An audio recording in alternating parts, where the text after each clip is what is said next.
Press.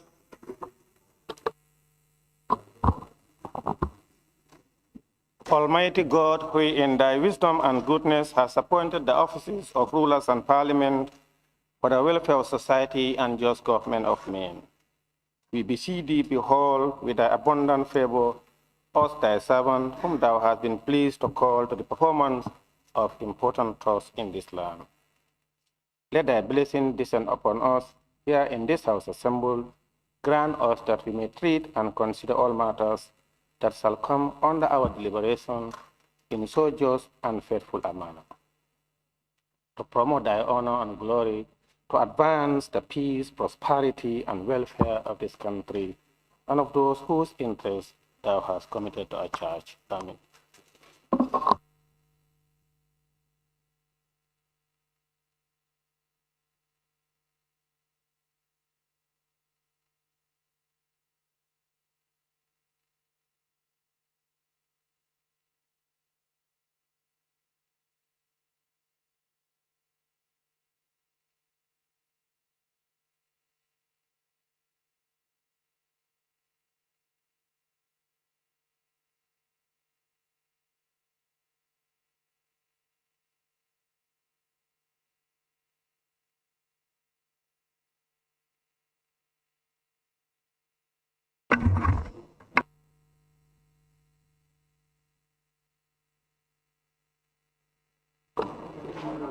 Correction and approval of record of votes and proceedings of the National Assembly sitting of Tuesday, 3rd March 2026.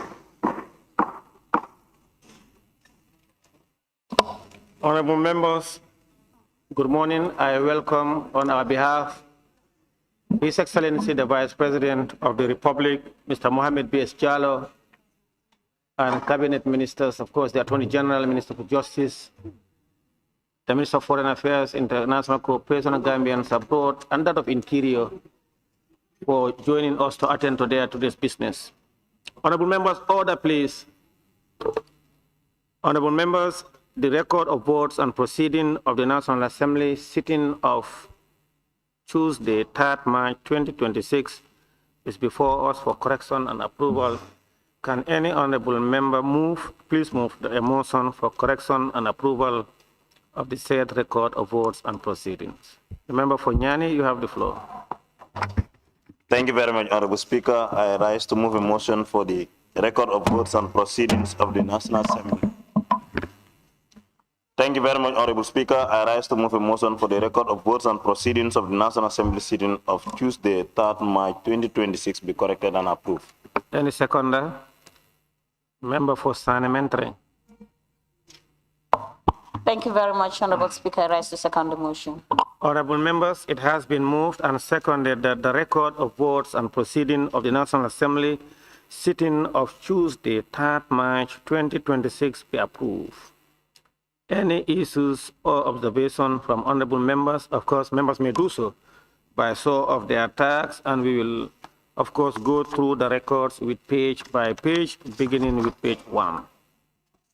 Honorable members, on page 1.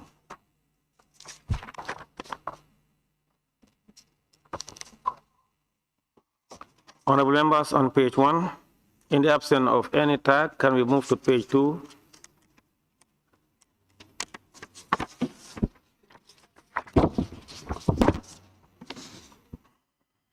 Page 3. Honorable members, page 4. Tumana and orders, please. Page 4.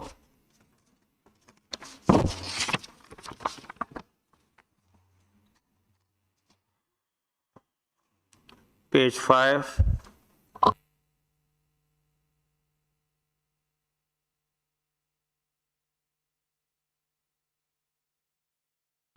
Page 6.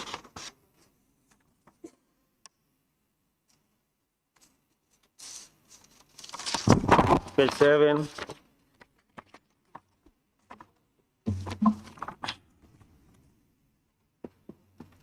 Honorable members, it has been moved and seconded that the record of votes and proceeding of the National Assembly sitting of Tuesday, 3rd March 2026 be approved without amendments. Those in favor, please say aye. Those not in favor, please say no. The ayes have it.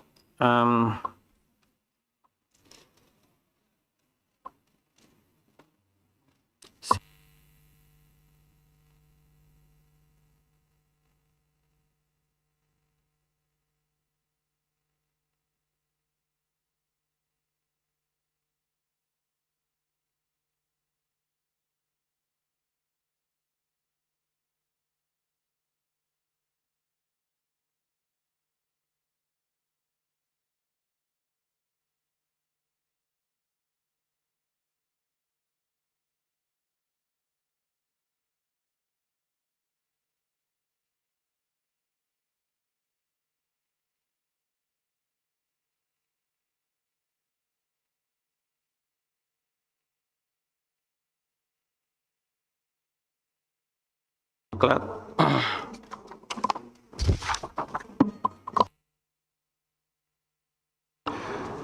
Questions for oral answers. Honorable members, be reminded that on our Monday session, there was a point of order raised by the member for Lower Salem, and I promised to deliver a ruling on that this morning. And as promised, I intend to deliver my ruling. And now, honorable members, I wish to deliver my ruling on the point of order raised by the honorable member for Lower Salem during the sitting of Monday, 2nd March 2026, concerning the request by the Honorable Attorney General and Minister for Justice to withdraw the Vetting Bill 2023. The point of order rests on the interpretation of Order 76 sub 1 of the standing orders, and where, given that the bill had been referred to a committee, it may lawfully be withdrawn at this stage. This matter requires clarity, constitutional perspective, and firm guidance from the chair. Order 76 sub 1 of the standing orders provides, and I read, the person in charge of a bill may make a motion with notice for withdrawal of a bill at any stage before it has been read the third time, except when the bill is before a committee. There is no dispute that 1, the Attorney General and Minister for Justice is the person in charge of the bill. 2, the bill has not been read the third time. And 3, notice of withdrawal was duly given. The contention of the honorable member only rests on the phrase, and I quote, except when the bill is before a committee, unquote. Honorable members, the National Assembly derives its authority from the Constitution. The Assembly is the master of its own proceedings, subject only to the Constitution itself. Committees are creatures of the Assembly. They exercise delegated authority. They do not surpass the plenary authority of the Assembly. To interpret Order 76 sub 1, Majority Leader, please take your seat. To interpret Order 76 sub 1 in a manner that permanently removes from the Assembly the power to withdraw a bill once it has been referred to committee, would elevate committee procedures above plenary authority, restrict the constitutional control of the Assembly over its own legislative agenda, and create procedural rigidity inconsistent with parliamentary sovereignty. Such an interpretation would be inconsistent with constitutional principle. The Assembly retains ultimate control over every stage of a bill until it is passed or rejected. Honorable members, the phrase, I quote, except when the bill is before a committee, unquote, must be read purposefully. The prohibition is intended to prevent disruption of active committee proceedings mid-deliberations without formal notice or procedural order. It cannot reasonably be interpreted to mean that once a bill is referred to committee, the sponsoring authority loses all ability to seek withdrawal until the committee completes its work. If that were the case, the Assembly would be compelled to allow committees to expend time and public resources, conduct hearings and deliberations, and prepare reports, even where the government has formally indicated that it no longer intends to proceed with the bill. That would be legislative inefficiency, elevated into procedural doctrine. Standing orders are designed to facilitate orderly business, not to compel the continuation of processes that serve no legislative purpose. Honorable members, committee proceedings involve administrative expenditures, technical consultations, public hearings, and staff time and public resources. Where the sponsor of a bill formally notifies the Assembly of withdrawal, insisting that the committee continue deliberations merely because the bill was referred would amount to misuse of parliamentary time and public funds. This Assembly must not allow its procedures to become instruments of waste or obstruction. Legislative efficiency is a constitutional responsibility. Honorable members, the point of order raised suggests that the referral of the bill to committee creates an absolute procedural bar to withdrawal. With respect, that interpretation is overly rigid and fails to appreciate: 1, the supremacy of plenary authority; 2, the purposive construction of standing orders; 3, established parliamentary practice; 4, the Assembly's inherent control over its agenda. The standing orders do not exist to trap the Assembly into procedural paralysis. They exist to ensure order, fairness, and efficiency. The Attorney General complied with the requirements of notice. The bill has not reached third reading. The Assembly remains seized of the matter. There is therefore no procedural impropriety.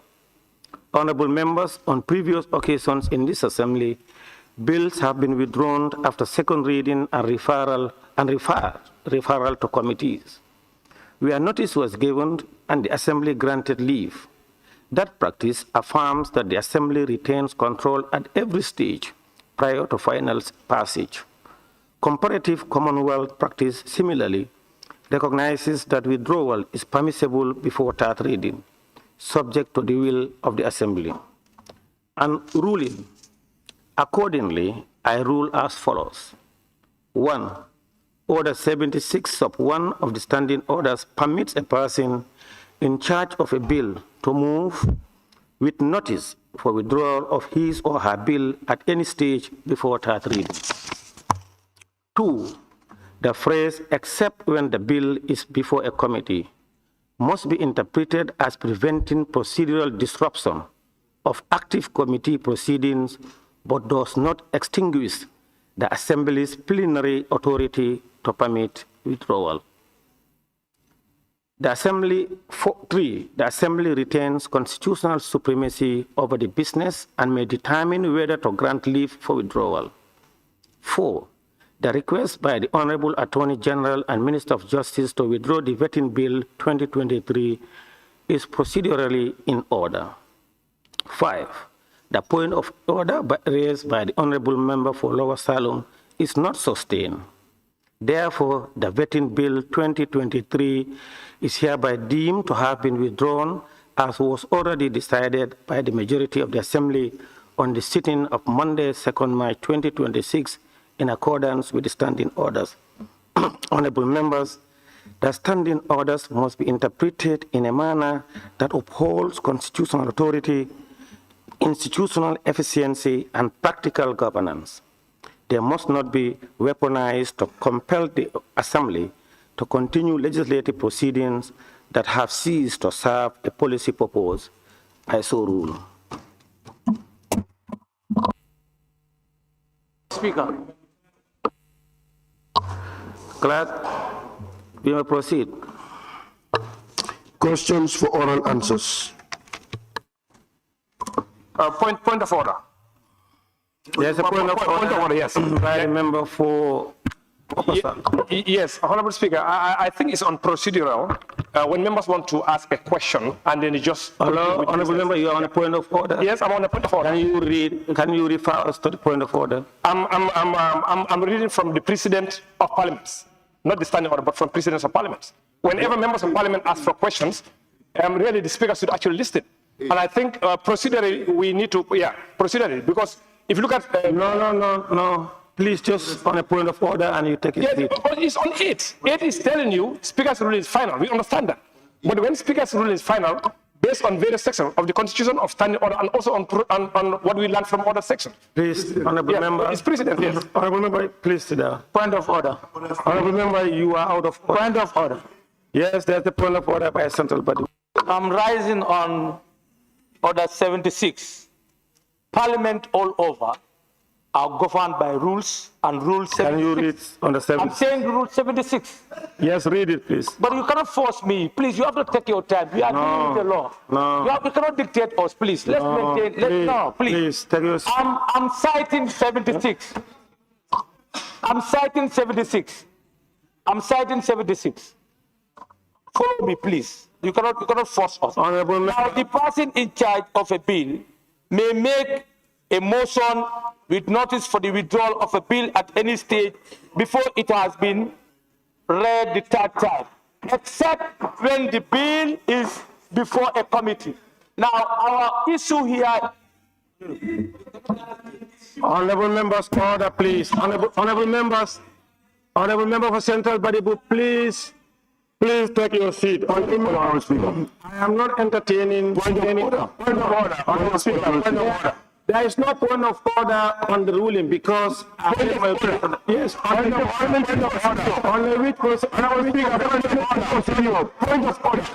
can we have a point of order? Point of order, Speaker. Point of order. No, can we have a point of order from Lawson? Thank you very much, Honorable Speaker. The orders is orders 8C. 1. In case where matters are not expressly provided by the standing orders, any corrections or procedure or orders shall be decided by the Speaker. C. The President, customs, traditions, and practice of the Assembly. Honorable Speaker, my orders will go to orders, the Constitution section 108 of the 1997 Constitution. Before going further, you have mentioned the jurisdictions of Commonwealth Parliament, whereby you have not given us any reference to orders of that jurisdictions. One, the rule... Honorable member, I'm sorry. No.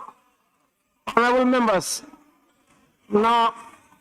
Oh, please take your seat. Let me address it first. Let me address it first.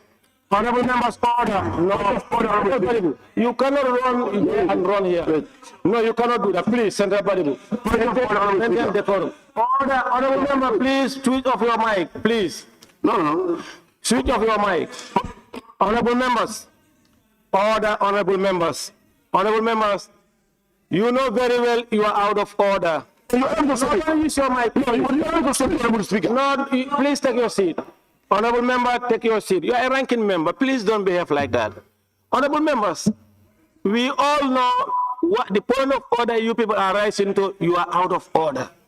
You people, don't use your mic, please. Order, honorable members, order. You should allow me to exhaust my point of order. Let me come. Please take your seat. Central Body, we are senior member. Don't behave like that. No, don't do that.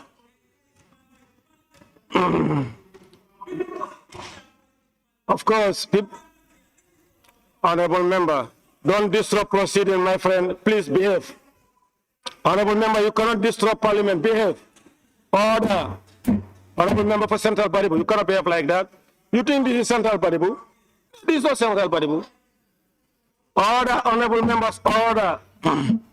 Honorable members, they know very well it's out of order to subject Speaker's ruling to debate or for questions. No. Allowing it. No, honorable members, you know the process to take if you want to challenge this ruling. Point of order, Honorable Speaker. No, you cannot raise a point of order based on my ruling. No. Clarification. No. You listen this. You allow me to exhaust. No.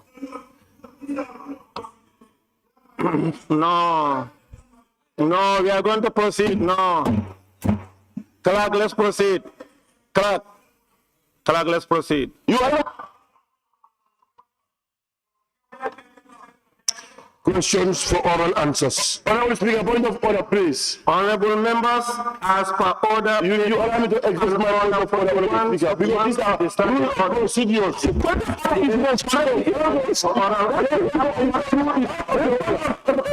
is raised. No question to me. Speaker, are you above a point of order now? Are you above a point of order?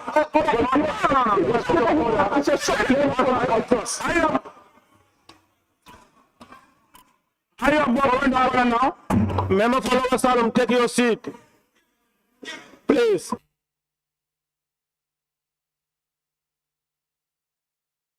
Honorable Speaker, point of order, point of order. Order, please. Honorable members, order. Honorable members, order, please. Honorable Speaker, you allow me to exert. Order, please, honorable members. Honorable members, if you disagree with the ruling, you know what to do. I didn't disagree. I raised a point of order. Please, you allow me to Honorable Speaker, you can rule on your own discretion. Order, honorable members, order. Wait, honorable member for Lower Salem, please take your seat. Please sit down. Lower Salem, please take your seat. You see, honorable members, you can rise on a point of order, or you can, let me say, you can use your mic on a point of order, and that automatic speaker will give you leave to stand on your point of order. But what you cannot do is to abuse process. If the speaker make a ruling, you cannot stand on a point of order based on the speaker's ruling. If you want to challenge the speaker's ruling, there are processes and procedures that you can take. That is my point. You cannot rise on a point of order based on my ruling. Nominated member Keba. I am not challenging your point of order, Honorable Speaker. Nominated member Keba, I am on the point of order. You allow the process.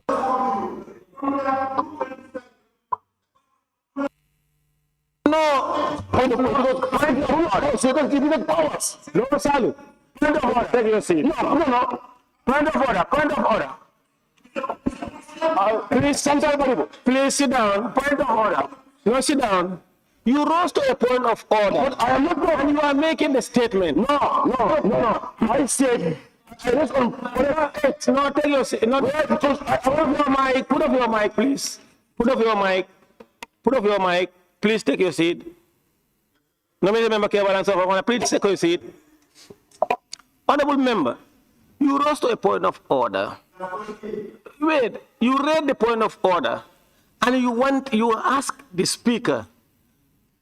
In his ruling, you said he have not given you example. He should give you example. You cannot be here. You cannot be speaker. You cannot do my work.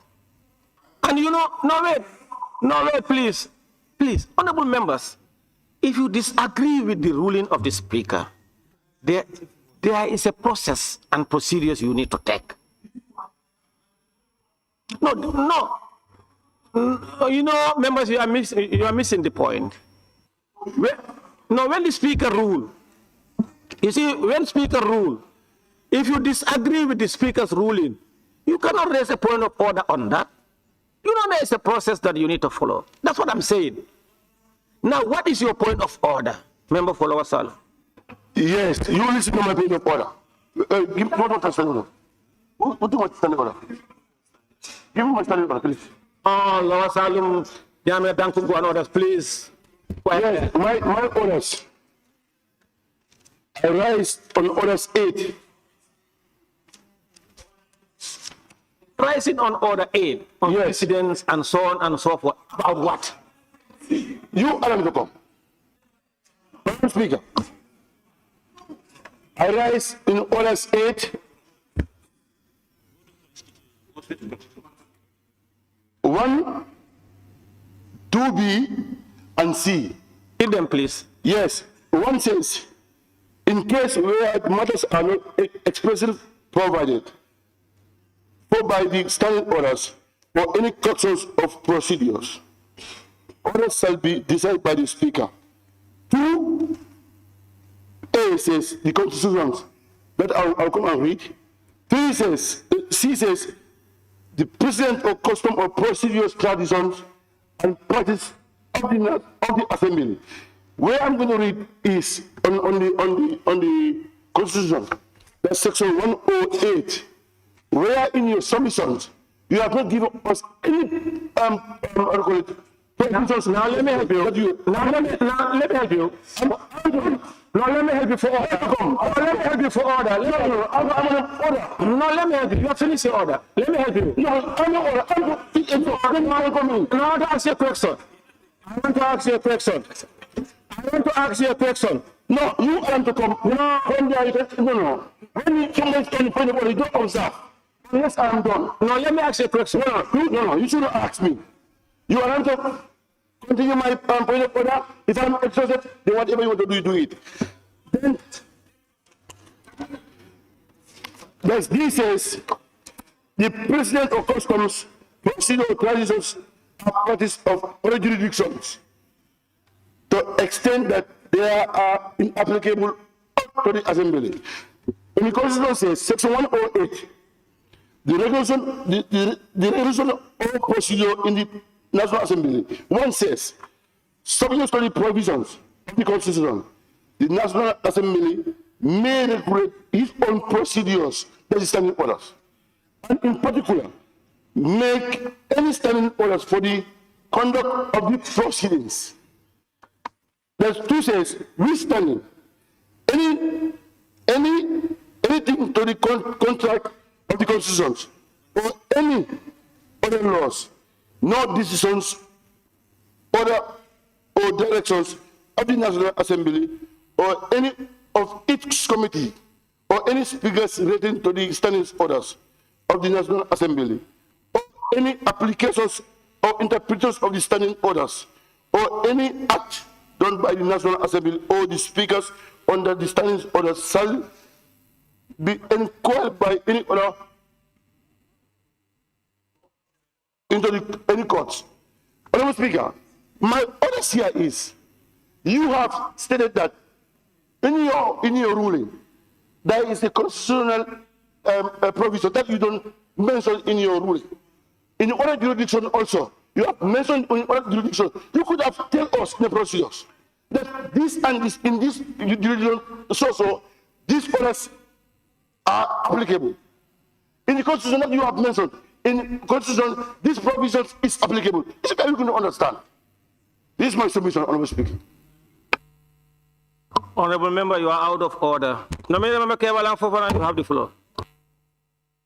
Honorable Speaker, let's proceed. Because what I was going to propose is you are out of order. Okay, let's proceed.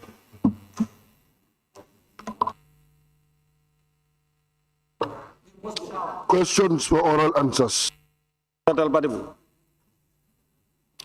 Honorable members, as per order paper and order 41(1) of the standing orders, today is questions for oral answers. Furthermore, as reminder, clause 43 of the standing orders limited supplementary questions to 7 in total, 2 from the honorable member asking the question and 5 among other members. Therefore, we will proceed with His Excellency the Vice President, Mr. Mohamed B. Chalo, and honorable ministers scheduled today to give their oral answers. Thank you. Clerk, we may proceed, please. Questions for oral answers. Thank you very much. His Excellency the Vice President. Thank you, Your Excellency, Mr. Vice President. Please, you may move to the podium.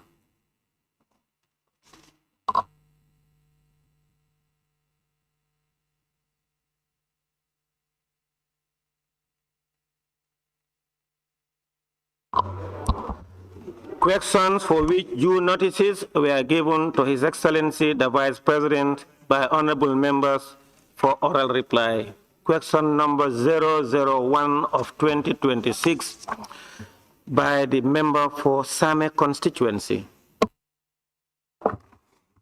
Thank you very much, Honorable Speaker. Honorable Speaker, the culverts constructed by the Office of the Vice President between Same Suruakunda and Pachonki were destroyed during the last rainy season. Could His Excellency, the Vice President, inform this August Assembly if his office is aware of this and what measures are being taken to fix it before the next rainy season?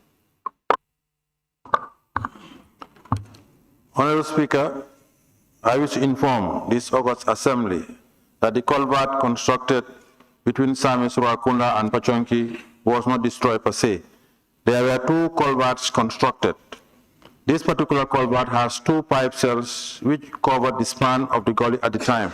However, due to an increase in the volume of stormwater, part of the flow diverts the culvert and scoring eventually created another gully next to the culvert, thereby disconnecting the culvert and on the other side. Therefore, a bigger culvert is required to connect the two sides, which is currently under consideration. Thank you very much, Honorable Speaker. His Excellency, as you put it, you are quite right that there are two culverts.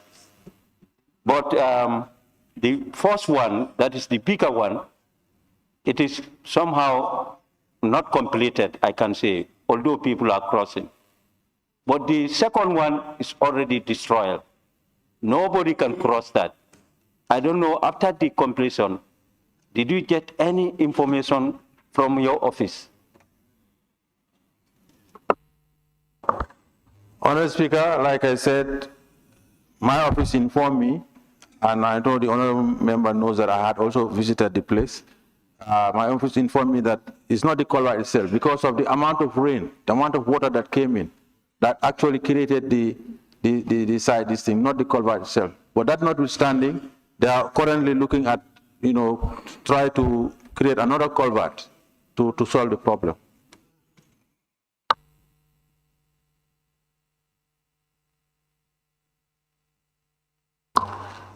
Majority Leader and member for Kantora. Thank you very much, Excellency the Vice President. Prior before constructing this new culvert, has there been a proper study to really understand the challenges that had occurred prior before this exercise is conducted? Yes, Honorable Speaker, there was a study done, and like I said, I have also visited the place. I think the amount of rain that came was not expected, and secondly, the place is also sandy, and I think that is part of the problem. Member for Latikunda Sabiji, you have the floor. Yeah, I withdraw my question. It's very similar to what Honorable Majority Leader asks. The member for Sane Mentreng, you have the floor. Thank you, Honorable Speaker, and thank you, Your Excellency the Vice President. Could you, Your Excellency the Vice President, inform this August Assembly when was the last time that you physically visited the site? Thank you. Honorable Speaker, the last time a physical visit was about 12 months ago. Yes.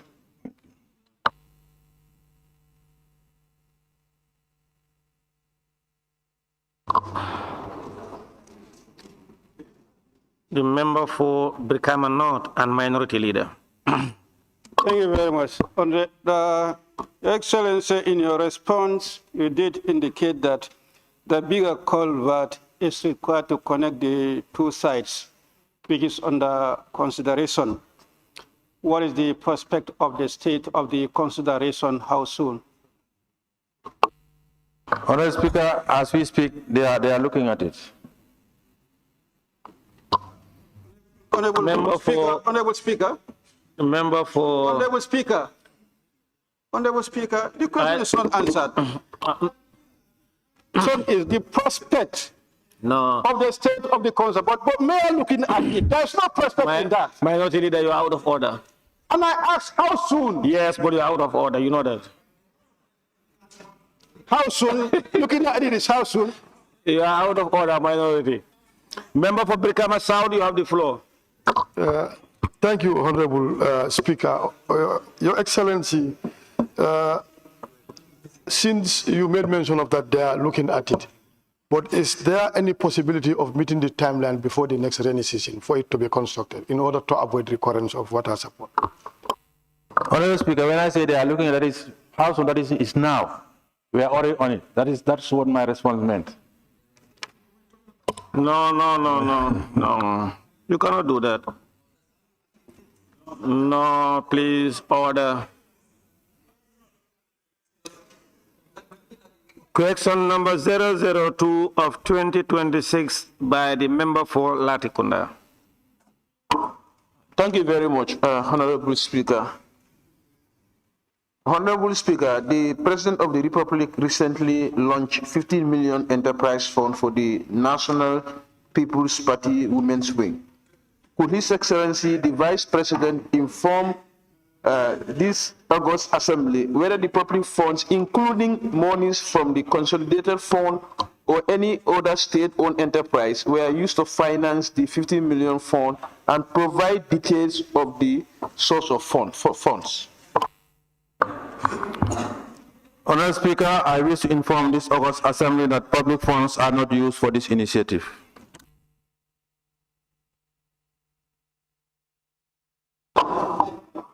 Thank you very much, Honorable Vice President. Every loan attracts interest. Can you inform this Assembly and Gambians what is the interest point of order attached?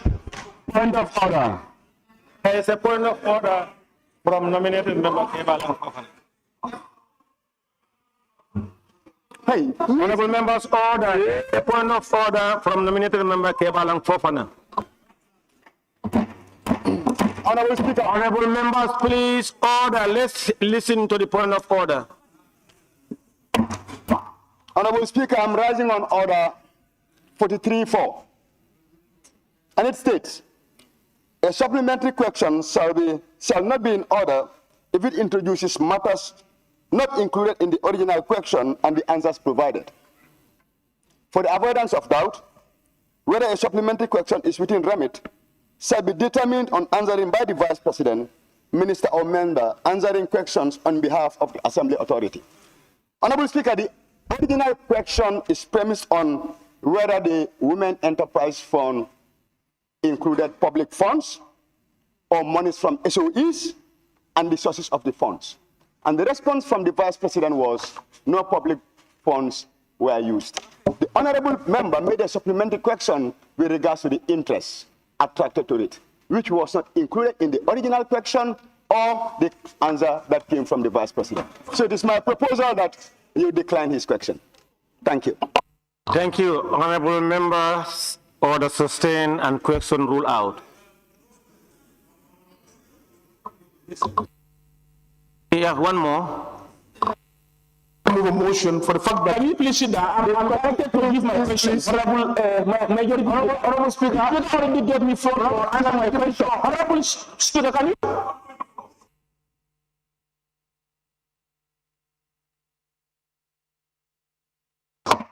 Order, board member, Ladekunda, take your seat. Order, honorable members, please, order. You want to move your motion now? Yes.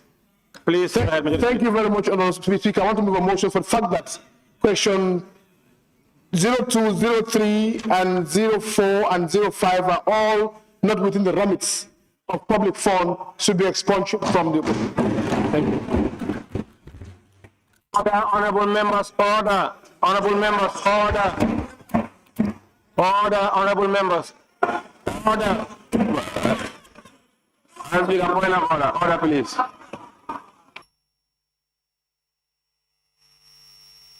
Honorable Speaker, point of order. Honorable Speaker, point of order. Honorable Speaker, is not a public fund or the public jurisdiction. The leader, take your seat, please.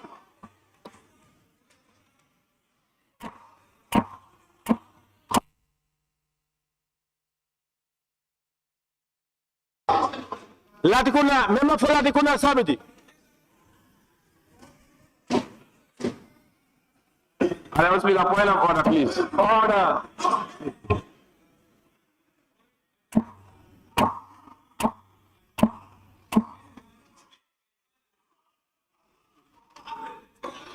Honorable members, order. Honorable members, order.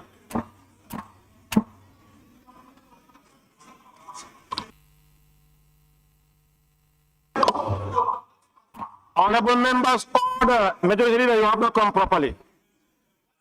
You didn't come properly. No.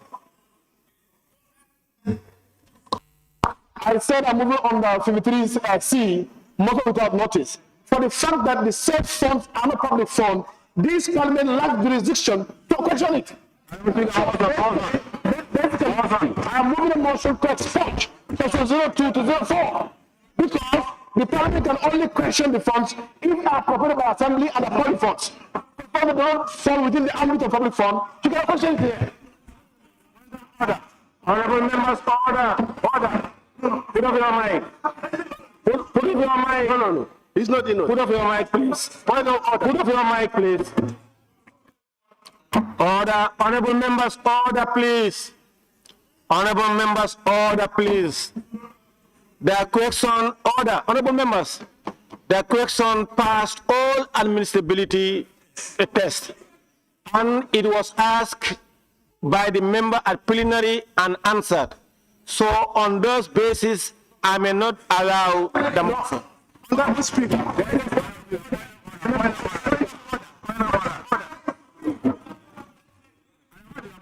Please. No, the question was asked and answered already. Member for Nyanija, you have a point of order? Thank you very much. You know, it is true, it was only administrative procedure, but this is parliament. Nobody dictates what happened here. We dictate ourselves and based on the tribunals.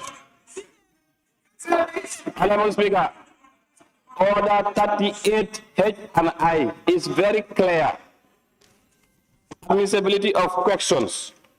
H reads, a question shall not ask whether a statement makes in the press or private individual, or private individual or private concerns are accurate. I, a question shall not be asked to the character or conduct of any person except in his or her official capacity. And the Vice President have responded. This is a private matter, party matter. What does it have to do with our national interest? Let us be serious, please.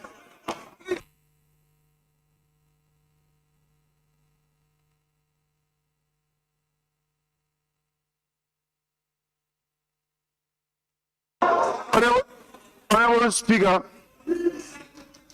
Honorable Speaker. Honorable Speaker. You are a ranking member, you are violating the law. No, I'm just telling you on the procedure. No, you are violating. No, there is a point of order. Before the point of order, there was a motion that you allow on the floor of the House. Oh, no. Please, Honorable, take your seat. No, that was a motion. Honorable members,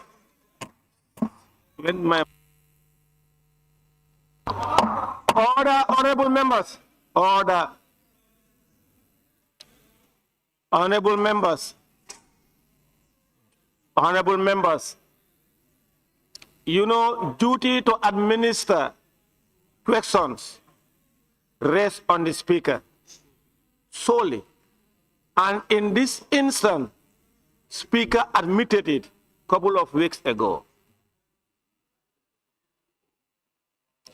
Honorable members, Joshua and Lower Salem, you always raise point of issues. When the Speaker is responding, you are busy discussing.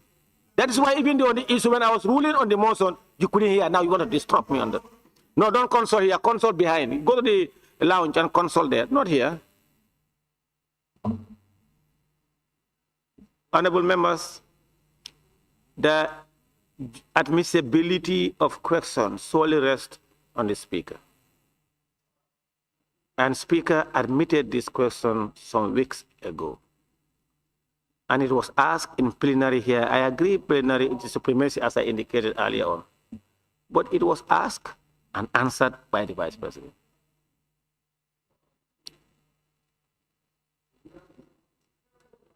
So, order not sustained. Now, you have a second supplement, your last supplementary, do you have? Chair, Speaker, I have a very honorable Speaker. For the rulings. Honorable Vice President, we want to know whether these funds attract collaterals or guarantees. Thank you very much. The Majority Leader, please put, Majority Leader, put off your mic. I said, put it order where? Okay. Order 30. There is a point of order by the Majority Leader. 38. I'm writing order 38. That you cannot ask private individuals or private business in the floor of the House. The fact that it's not a public forum. Let me speaker. Let me finish my question. For the fact that it's by the president, the vice president.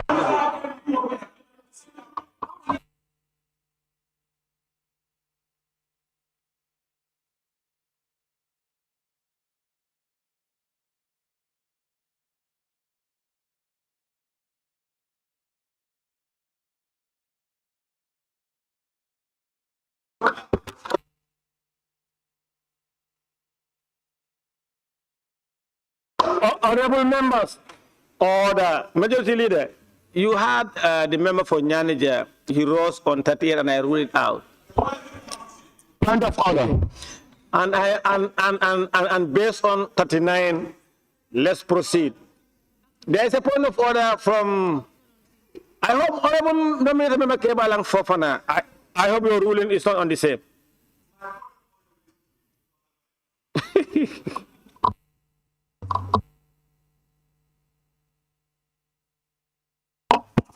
Honorable Speaker, I'm still rising on 43-4 with regards to the supplementary question that is being asked. No, he did. He asked a supplementary question. No, he asked a supplementary question whether the loans attract collateral. And my point of order is in relation to that. It was sustained. Honorable, you are not listening. No, he asked a question.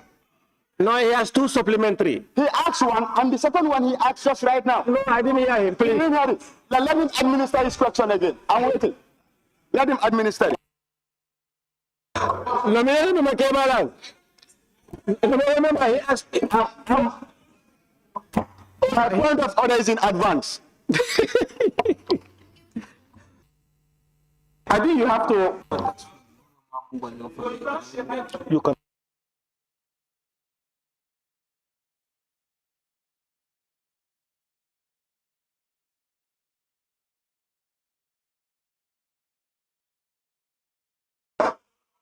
Member for Latikuda Sabiji, you have one more supplementary. Can we hear that?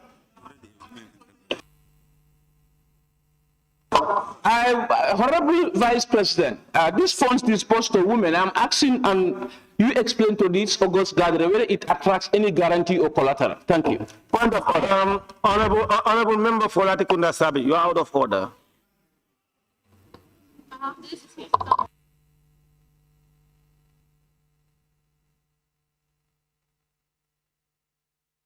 Member for Birkama North, you have the floor, and Minority Leader. Honorable Speaker, the parent question contains two parts. Could His Excellency the Vice President inform this August Assembly whether public funds, including monies from the Consolidated Fund or any state enterprises, were used for finance the 50 million fund and provide details on the source of the funds? Honorable Speaker, the response given by the Vice President answers only one part of the parent question. And that is, his response is, public funds are not used for this initiative. How about the other part of the parent question? Provide details on the source of the funds. You could recall, it was during the People's Day. Don't experiment.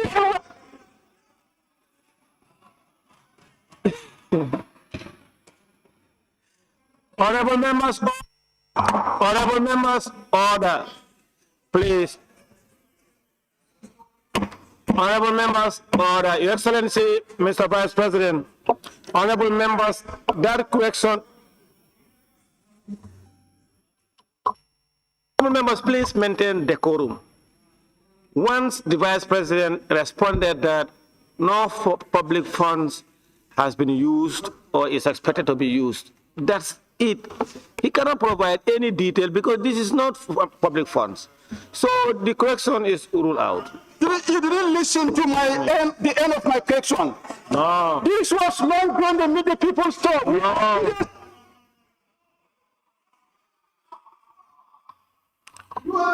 Member for Woolly East, you have the floor. Member for Woolly East, you have the floor. Huh? Point of order by the member for Lower Salum. Can you? Point of order by the member for Lower Salum. My point of order will rise orders 8, orders 2A.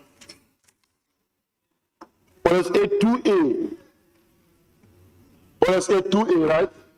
In the Constitution, I will read the order 8. 8, yes.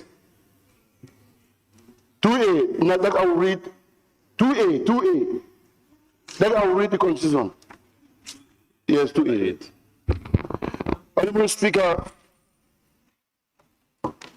probably the 1997 Constitution, 150 of the Constitution provisions that the constitutional fund shall be a constitutional fund into which shall be paid A, all revenue or other monies rise to receive from the purpose of or behalf of the government and any other monies raised or received in a trust for other behalf of the government. Honorable Speaker, on his response, he said these monies are not government monies. And the charge of the Vice President is to represent government, but not a political party. He is accountable for government businesses. That's Section 77B. He's only charged for the government business, but not other political parties. I think you rule out this thing, we continue. Honorable Speaker.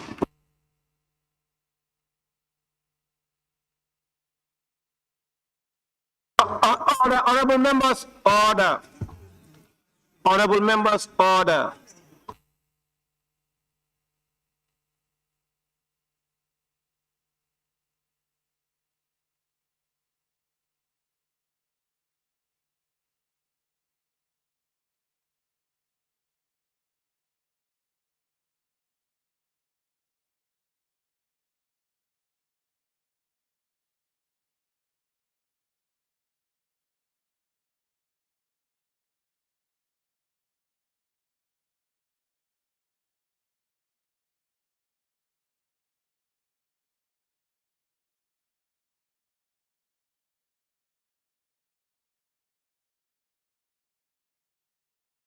Honorable members, order, please. Order. You know, member for Lower Salum, prior to your order, and in fact, the Vice President made it very clear, Senate, the Vice President made it very clear, this is not coming from the public funds. I cannot agree more. Member for Woolly East, you have the floor.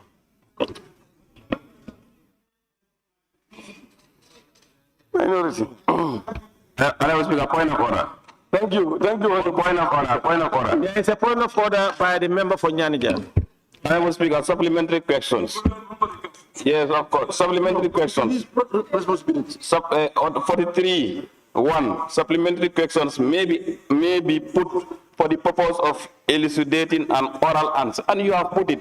The Vice President have succinctly answered this question. So why entertain other supplementary questions? Let's move, please. No, honorable members, you know, as you read, honorable members, you cannot rule the point of order. If you have a point of order, you have to be quiet and allow me to make ruling. You've, of course, indicated what the Vice President responded, and that is it. But that doesn't ban members from asking supplementary questions. If the supplementary questions are not in line, then they will not be sustained. That's all. Woolly East, please, you have the floor. Point of order, Honorable Speaker. There is a point of order by nominated member Kebalang Fofana. Honorable Speaker, 38I. A question shall not be asked as to the character conduct of any person except in his or her official or public capacity. Honorable Speaker, the response from the Vice President is no public funds were used. And any other question that is going to emerge from this floor, we'll be looking at the private dealings of an entity. And this assembly does not have the jurisdiction to look over that. And all other related questions are going to be on the same thing. So should we wait for point of orders or should we do the needful? Thank you, Honorable Speaker. I submit. Honorable members, order, order, honorable members, order. Honorable members, order. You know, we must not preempt future questions.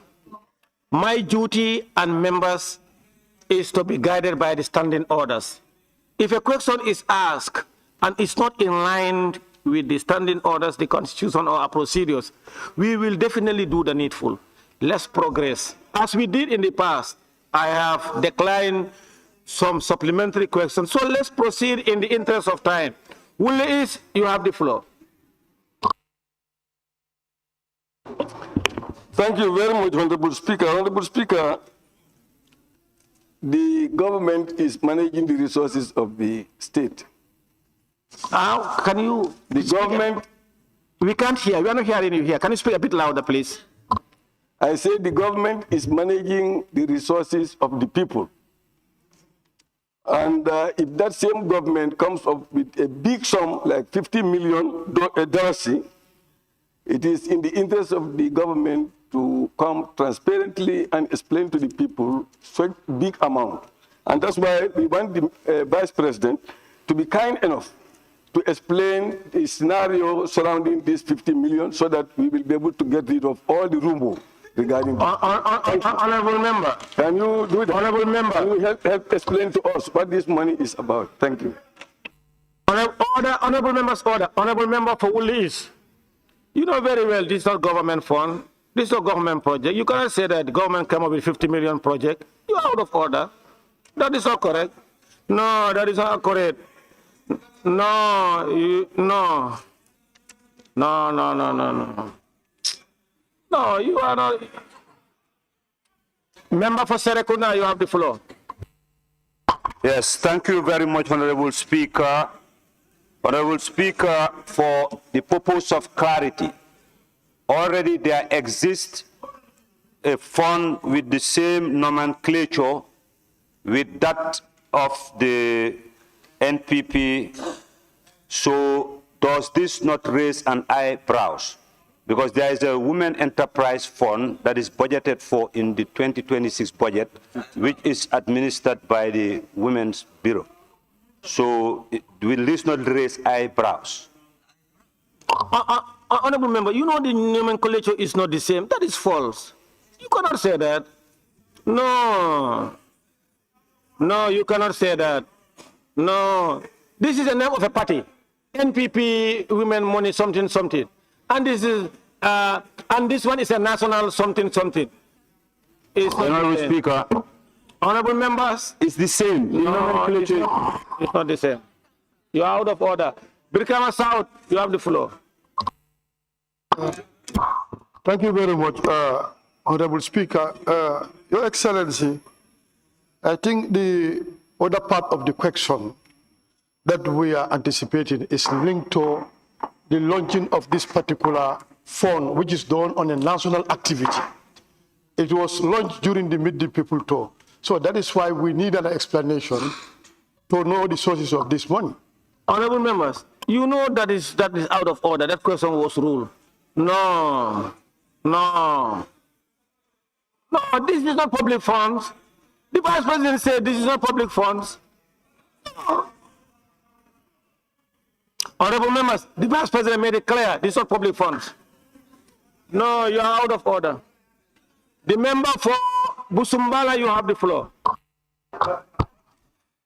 Thank you very much, Honorable Speaker. Honorable Speaker, we are talking about the President of the Republic here, who is launching this enterprise fund, 50 million.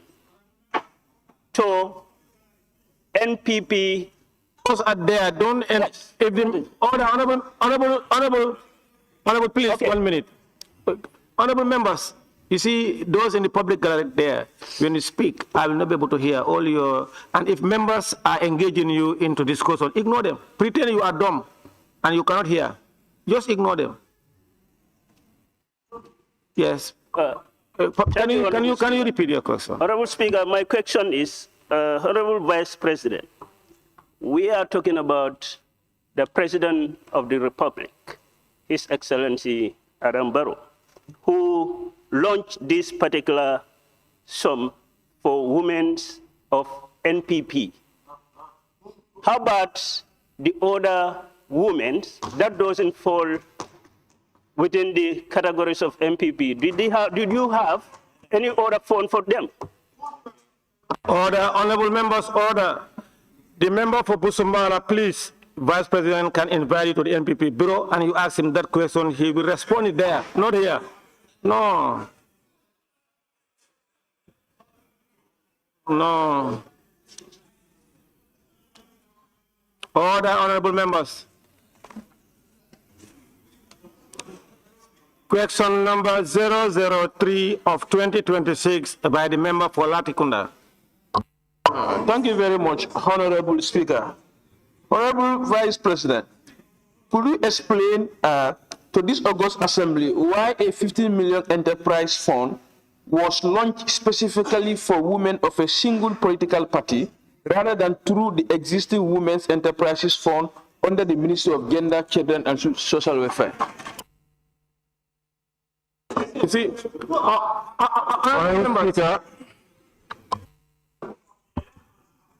Honorable Speaker, I wish to inform this August Assembly. Honorable Speaker, I wish to inform this August Assembly that this question is for the party to answer.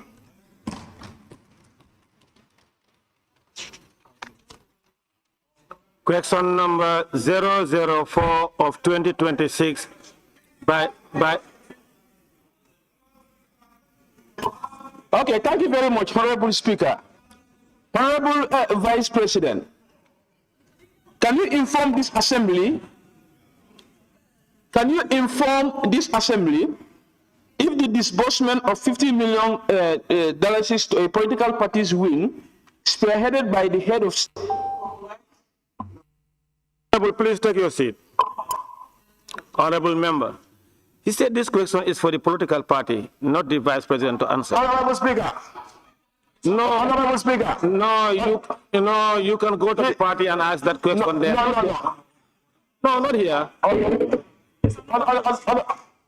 No, not here. No, Honorable Speaker, it's not for the party. He's here on the put up your mic. All right, final question, go ahead. And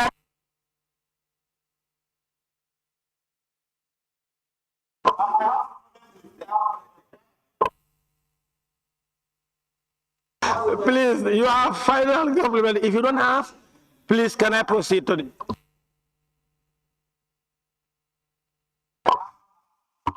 Thank you very much, Honorable Speaker.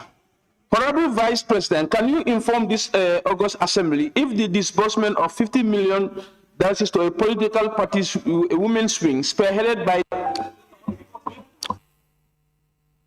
Honorable member, please take your seat. Honorable member for Latikuna, take your seat. Don't engage this assembly into a futile endeavor. Don't do that. You asked a similar question. No. Speaker, I don't understand the proceedings. I have 4 questions for the Vice President. I asked 2 questions. Now I'm asking my 3rd question now. That's what I'm doing. That's what I'm doing. Point of order. Honorable Speaker, point of order. Honorable member, your 2 supplementary questions are ruled out. So you have exhausted your time. No. Point of order. There's a point of order by member for Serekunda. Yeah. Thank you very much, Honorable Speaker. Order 41, questions for oral answers. There is nowhere in this provision that limits questions only to governance. It's open to everything. Honorable member, you said you are writing on order 41. Yes. Can you read it, please? Order 41, yes.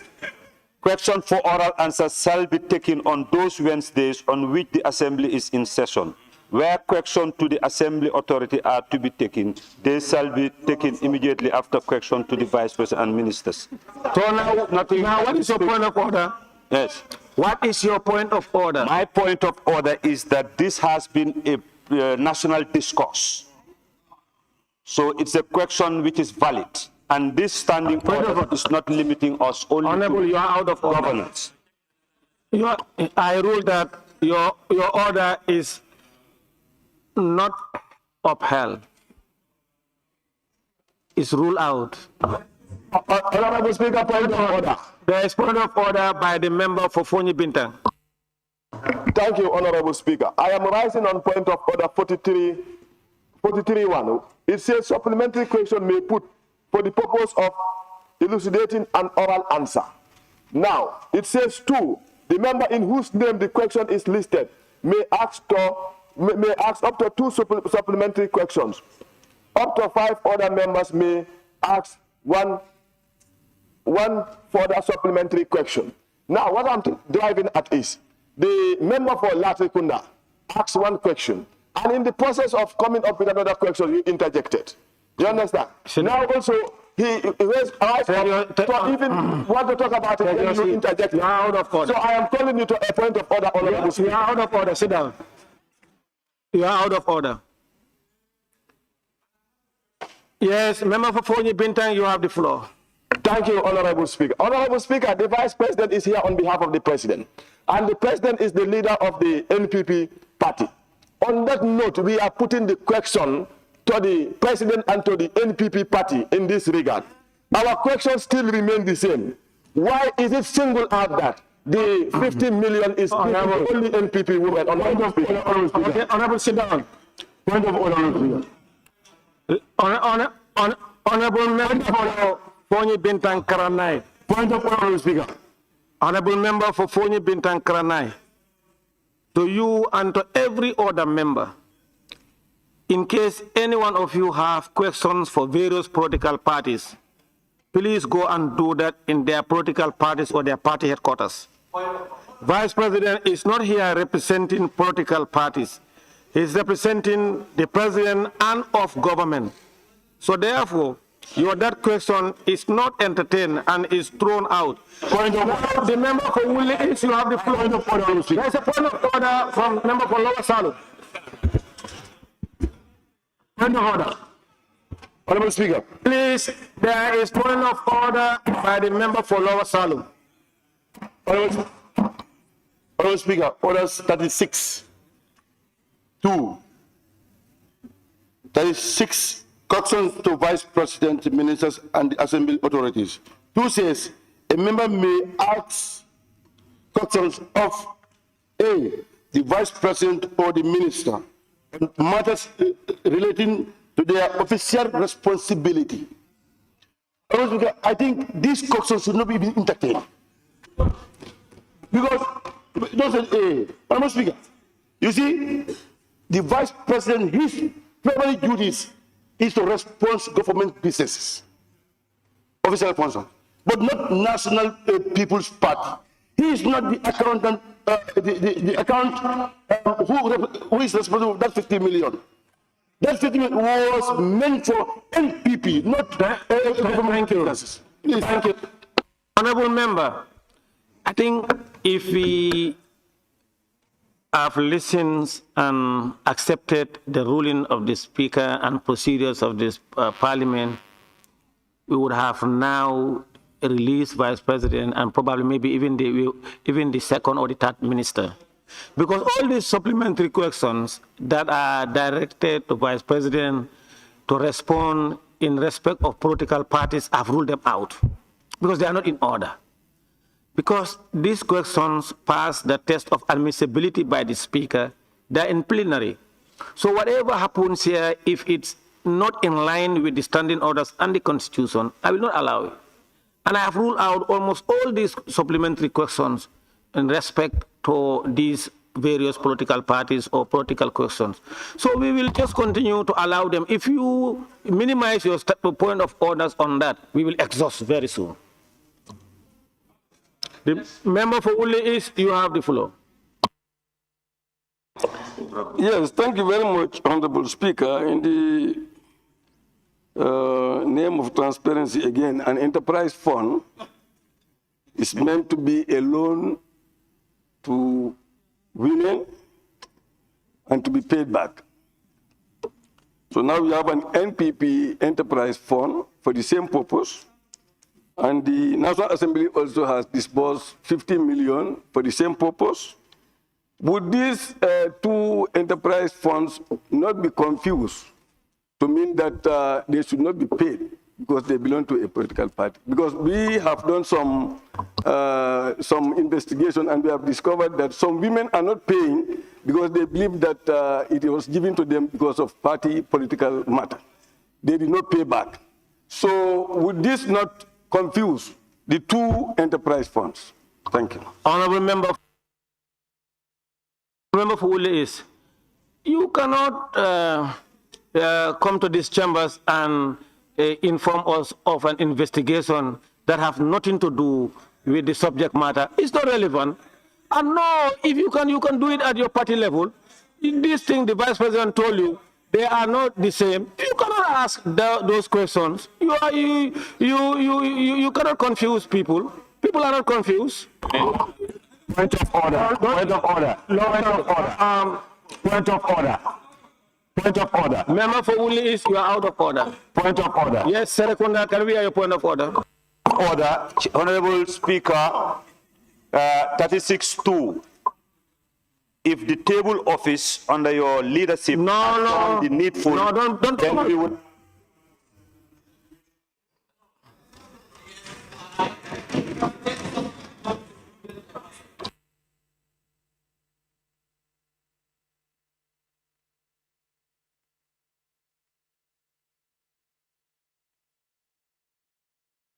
Honorable member for Serekunda, please take your seat. You know, table office, please take your seat. No, but no, I am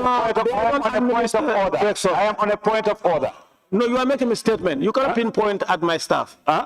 What? You are pointing fingers at my staff. You cannot do that. Make a point of order. Because you are also equally throwing words on me. Oh, please withdraw that. Don't say that. You cannot say that to the speaker. You cannot say that. Point of order, 36-2. No, but you cannot say any word that you want to the speaker. You cannot say that. You have to choose your words. Please, go ahead. Your point of order. My point of order is that if you have done the needful, then this question would have not been admissible. Honorable member, so you cannot take your seat. Honorable member for Serekunda, you cannot insinuate that the speaker have not done his work. You cannot say that. No, withdraw. Then the member for Woolly. Withdraw that statement. Honorable member for Serekunda, can you withdraw that statement? You cannot say the speaker. You are the very one. No. Other honorable members. Honorable member.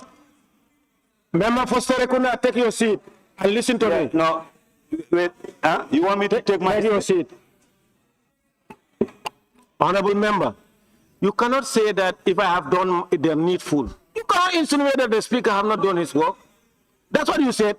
Honorable member for Serekunda, did you say that? Use your mic. Yes, I say that. Okay, wait. Can you withdraw that? No, I cannot withdraw because it is already admitted. Honorable member for Serekunda. Your good office. Honorable member for Serekunda. Discretion. Honorable member for Serekunda, can you withdraw? How can I? And no, withdraw that. You cannot say that. I'm going to send him out.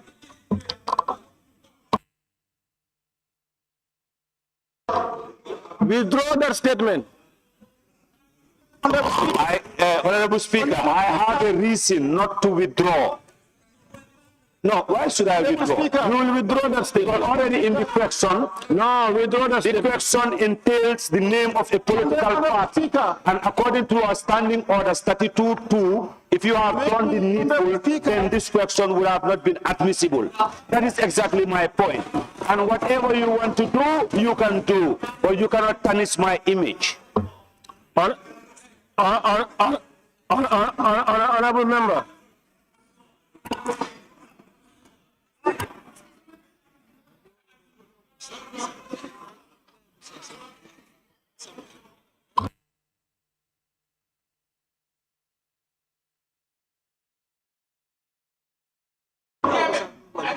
Honorable members, order. Honorable members, you see, honorable members, we cannot turn this chamber into a joke or laughing stock. The honorable member for Serekunda is making very dangerous statement in public. He cannot do that. No, wait, honorable members, member for Serekunda, you cannot say the speaker have not done the needful.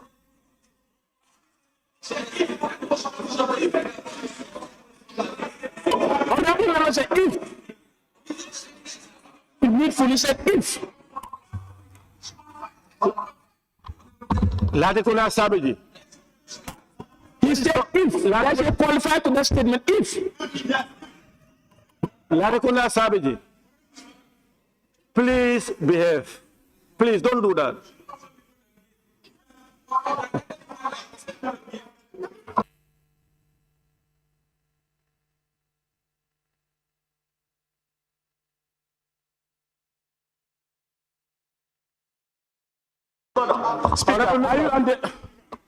Honorable members, we should not allow members to make deliberate statement and statement that goes to demean people or their offices or their act, especially in the service of national duty. The honorable members, order, don't do. Honorable members, order, please. Can you give chance to the vice president to sit down and we continue arguing until tomorrow? Give him chance to sit down. Yes, we continue.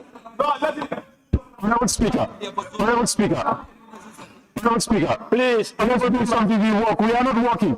Honorable members, please, honorable members, you see, we don't like hypocritical statements.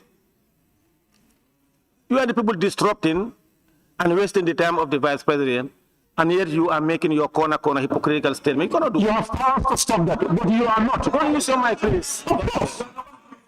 You are the one doing all this, whatever is. Honorable Speaker, Honorable members, for the interest of time, and we are in Ramadan, I humbly withdraw.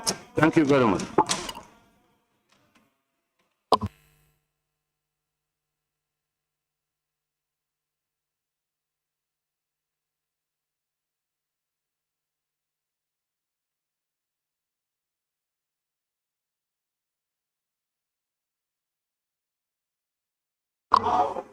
Question number 004 of 2026 by the member for Latrikunda Sabiji. Thank you very much, Honorable Speaker. Honorable Vice President, can you inform this August Assembly if the disbursement of $50 million to a political party's women's wing, spearheaded by the head of state, complies with the Election Act 2026 and Code of Conduct for Public Officers regarding vote buying or unfair use of executive influence in an election year? Honorable Speaker, I wish to inform this August Assembly that is, as stated in my question earlier on, the enterprise fund of the National People's Party is purely a party affair, and any matter relating to a political party's conduct in relation to Election Act should be referred to the Independent Electoral Commission.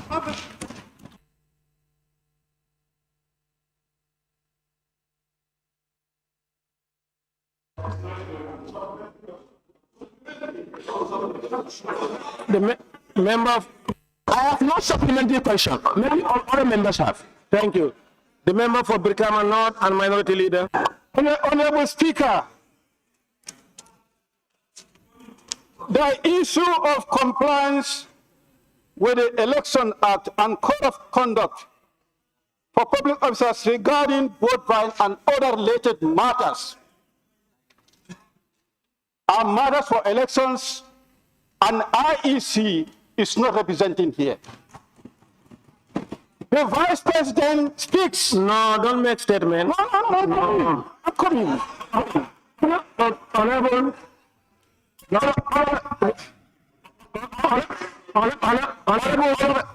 Honorable, when I'm speaking, please. Okay, sit down. Honorable Speaker, point of order. There's a point of order by the member for Fonyi Bintang. Honorable Speaker, I am rising on point of order 43.3. It says a point. The time taken to ask a supplementary question shall be no longer than 1 minute. So long he is within the 1 minute, he is laying the foundation. You should not interject him, Honorable Speaker. Honorable member, members order. Honorable member for Bintang, were you here on Monday? I told you people that you cannot lay foundation here because we are not constructing buildings here. No, we are not constructing buildings here. No, we lay foundation. See, order. Your point of view was not here. Don't give you leave to use the Honorable Speaker, he was not here. Don't use the please. Ladikunda Sabaji, if you continue to disrupt proceeding, I will send you out of plenary. Billahi wallahi. You cannot continue. Don't use your mic. You cannot do that. You cannot do that. This is not a banter by Ladikunda. Take your seat. Okay, take your seat. Take your seat. If you continue this up here, I will send you out. Yes. If you continue this up, I will send you out.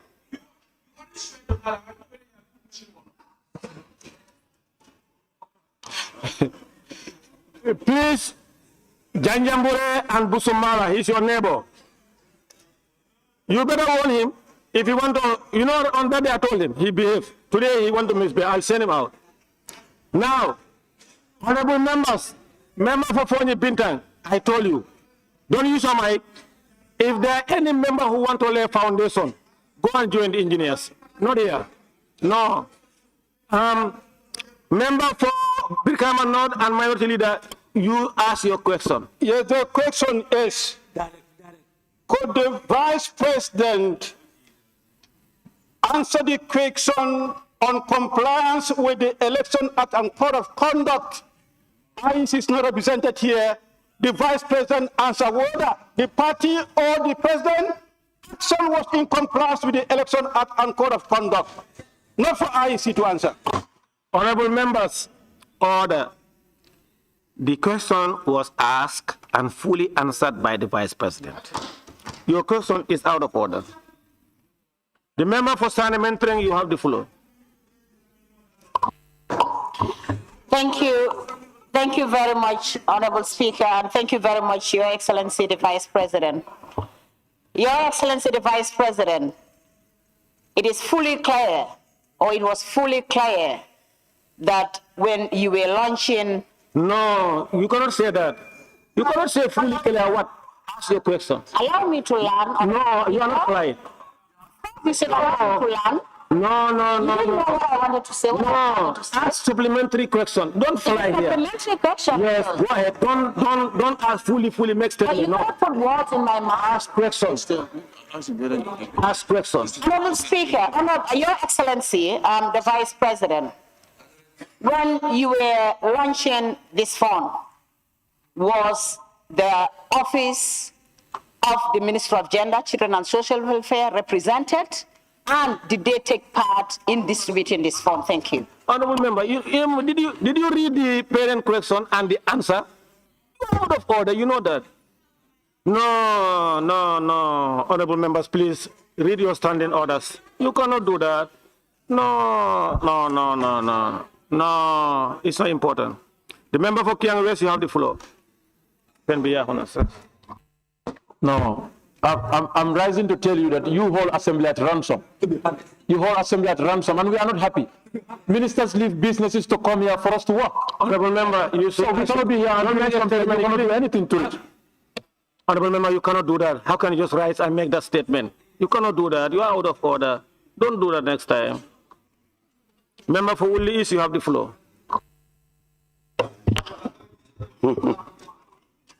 Thank you very much, Honorable Speaker, for being democratic this morning.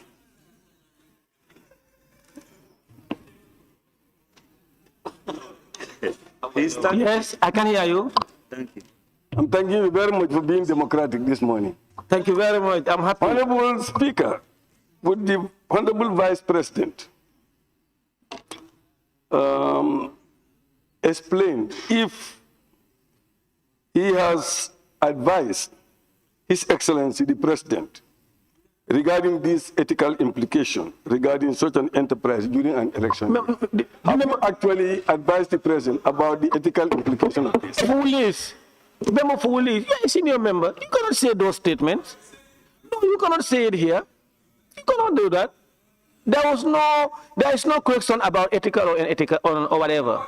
No, you cannot do that. No, Member Foolish. Honorable members, for me, today I am really flabbergasted. I don't know why members are just trying to go out of order. So is this deliberate or we don't read and understand our standing orders? We cannot do that.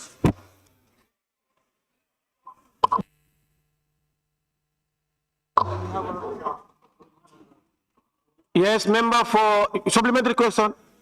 No. Question 005 of 2026 by the member for Latikunda Sabaji. Thank you very much.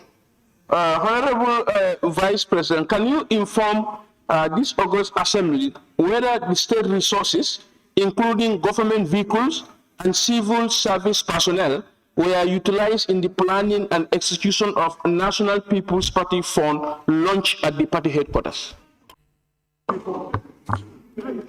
Honorable Speaker, I wish to inform this August Assembly that I am not aware of any state resource being used.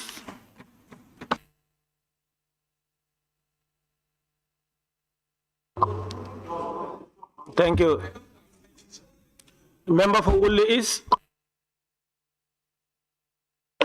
Thank you very much, Honorable Speaker. Would the Honorable Vice President endeavor to find out whether any state resources have been used during this occasion?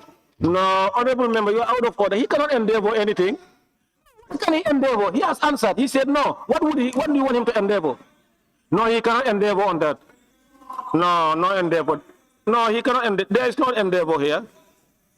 No, he cannot endeavor on that. He has answered the question.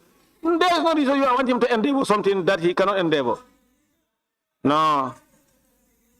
The member for Brikama North and Minority Leader, you have the floor. Honorable Speaker and Your Excellency the Vice President, in your response you did indicate that you are not aware of any state resources being used. In receipt of this question, did you do any finding to establish this fact? Honorable Member, no, you cannot be here and be there. No. It's the duty of the Speaker to conduct proceedings in accordance with the law. No. I have answered it clearly. You cannot, a question that is fully asked and answered cannot be asked again. No, you cannot do that. I told you, we don't have midwives here, Honorable, to deliver babies. No, if you are pregnant, go to the health facilities. You cannot deliver that. Honorable, we don't have midwives here to help us deliver. No. Question number 006 of 2020. Yes. Question number, yes, sorry. Member of Busumbala, you have the floor. Honorable Speaker, Honorable Vice President, are you aware that the President was using his state vehicle to attend this particular function? Honorable members, you see, you are going around the same question. The man asked a question, he responded. And now you are in fact it's worse because you are seeking for his personal opinion. He cannot answer that. That is out of order. Honorable Vice President, we are putting it to you that the President indeed uses official car to attend this function. No, member, you said you are putting it to him. No, he said he have not. That is not a correction. That is not a correction. Order, out of order. Question number 006 of 2026 by the member for Olyundum and Deputy Majority Leader. You people have... Honorable Speaker, could His Excellency the Vice President inform this August Assembly whether the government will consider exempting persons with disabilities from the payment of $1,000 airport security fee charged on departing and arriving passengers. Honorable Speaker, I wish to inform this August Assembly that under the current contract, there is no exemption for persons with disabilities. However, consideration may be given when the current contract is to be reviewed.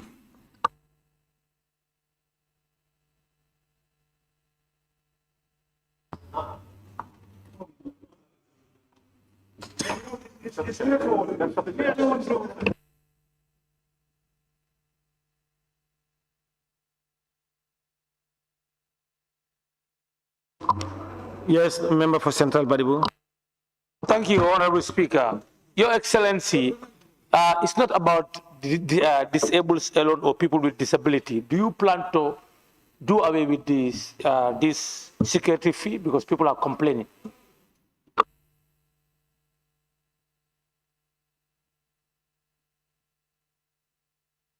Honorable Speaker, at this point, it is not considered.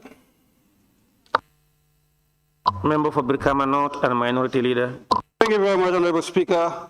Your Excellency, in your response, you indicated that consideration may be given when the contract is to be reviewed. When is the contract due to be reviewed? Honorable Speaker, as far as I know, I stand to be corrected, but I think the contract has at least about 2 years to go.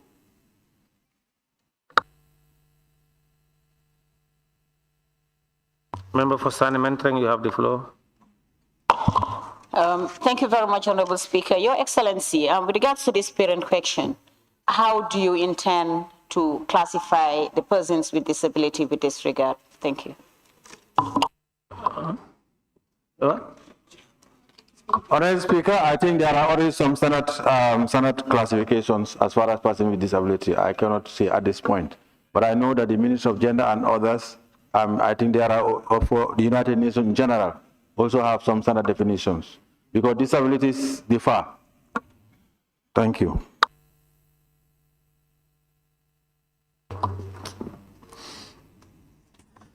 Member for Opafula, do you have the floor?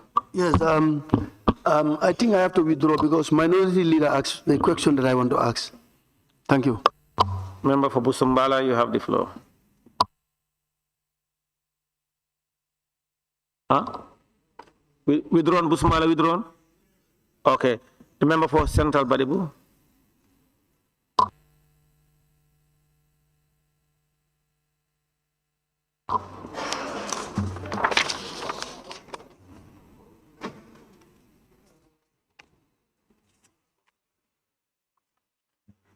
Honorable members, on your behalf, I want to thank His Excellency the Vice President for those answers provided to honorable members. Your Excellency, thank you very much.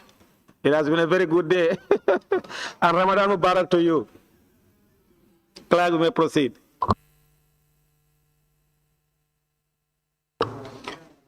Questions for oral answers. Honorable Minister for Fisheries, Water Resources and National Assembly Matters.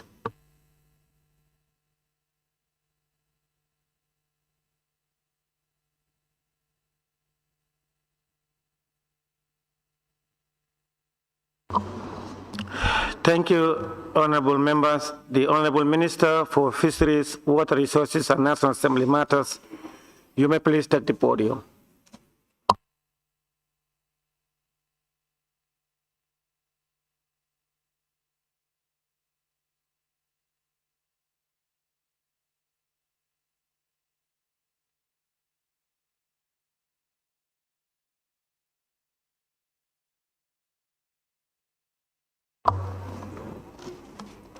Question number 052 of 2026 by the Honorable Member for Bakau constituency.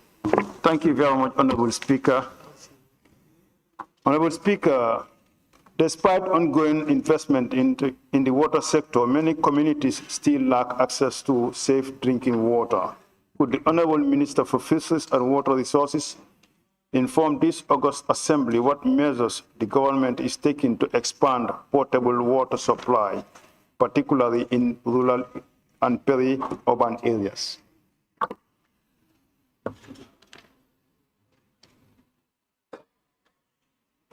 Honorable Minister, please go ahead. Thank you, Mr. Speaker. Before I give the answer, I just wanted to add something. Peri-urban are not responsibility of the Ministry of Fisheries, Water Resources, and National Assembly matters, but that of NAWEC, which is under the Ministry of Petroleum and Energy. However, Honorable Speaker, my ministry, on behalf of the government, is and will continue to provide water to the rural communities through an annual government local fund, GLF, allocations. In addition, my ministry, through the Climate Smart Host Project, provided 68 water systems covering 142 communities funded by African Development Bank, which were completed and handed over by the President during the last Meet the People's tour. Relatively, between 23rd and 27th of March of this month, a team from ADB is expected in the country to discuss the second phase of the project, which is targeting 100 systems. Thank you, Honorable Speaker. No further questions. Member for Fonyi Bintankarana, you have the floor. Thank you, Honorable Speaker. Honorable Minister, it seems like based on the question you answered, you are not responsible to a certain extent. But you said you got 150 borehole supplies. In which areas do you have these water supplies? The area, not specifically the villages, but the areas. I said 68 systems covering 142 communities, and it's all over the rural area, including Fonyi.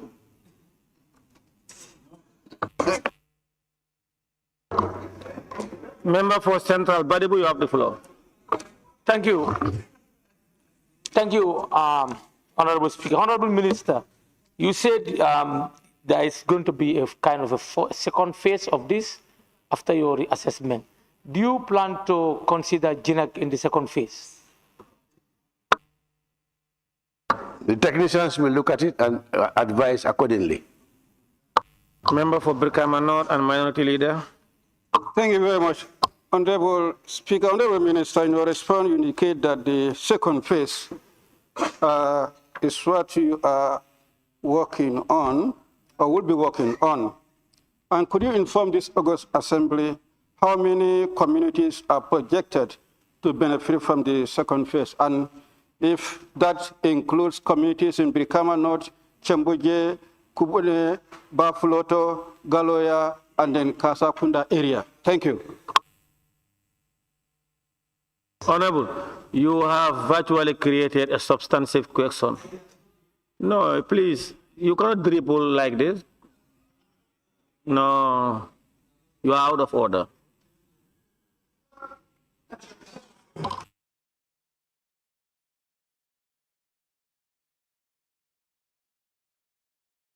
Central Badibu wants something. Not Brikama North, you also want something. So, the member for Same, you have the floor. Thank you very much, Honorable Speaker. Thank you very much, Honorable Minister, for coming up a new phase. But what I want to ask is that there were boreholes that were dug for 4 years. What is your office going to do with those boreholes? Yes, Mr. Speaker, there are 42 outstanding, which are part of these 100 sites that are targeted. They are very much part of it. Member for Atikuna Sabaji, you have the floor. Thank you very much, Honorable Speaker. Honorable Minister, the first phase that was concluded, was there any government counterpart funding, and how much was this funding?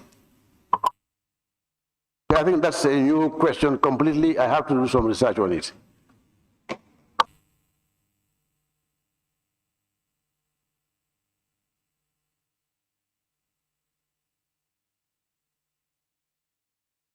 Honorable members, on your behalf, I want to thank the Honorable Minister for Fisheries, Water Resources and National Assembly for those questions provided.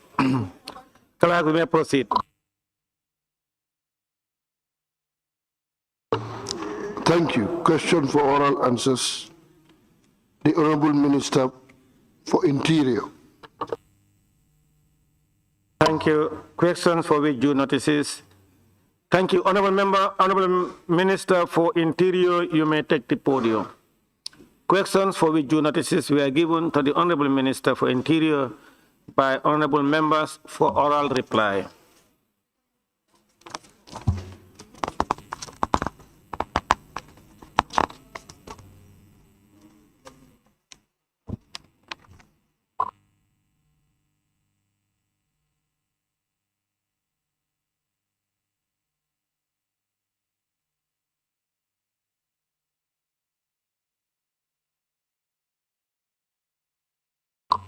Question number 007 of 2026 by the Honorable Member for Same. Thank you very much, Honorable Speaker. Honorable Speaker, could the Honorable Minister for Interior inform this August Assembly whether the Ministry is aware of livestock theft in Same and Nyani, and what measures are being taken to address the situation?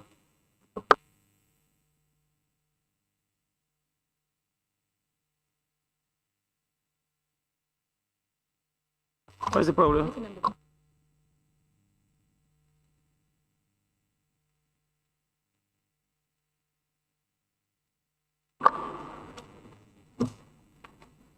Thank you very much, Honorable Speaker. Honorable Speaker, report from communities in regions such as the Nyami district indicate that significant number of livestock theft incidents are linked to the transhumant movement of herders from neighboring Senegal, who frequently cross into the Gambia in search of grazing land. In response, the Gambia Police Force has intensified patrols in affected communities, working closely with village heads and community watch groups to monitor and deter criminal activities. Daily visibility patrols and community policing activities have been expanded in the area to strengthen police engagement with citizens.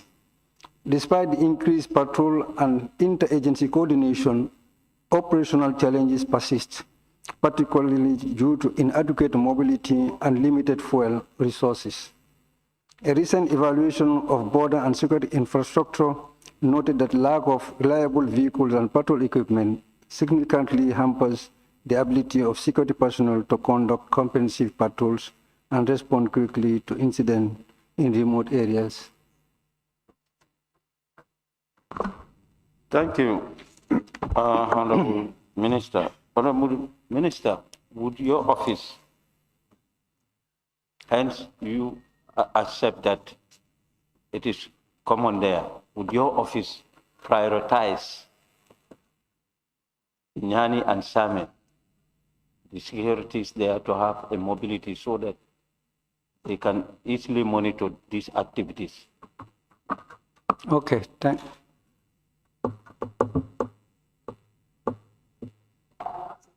Member for Central Body, you have the floor. I answered.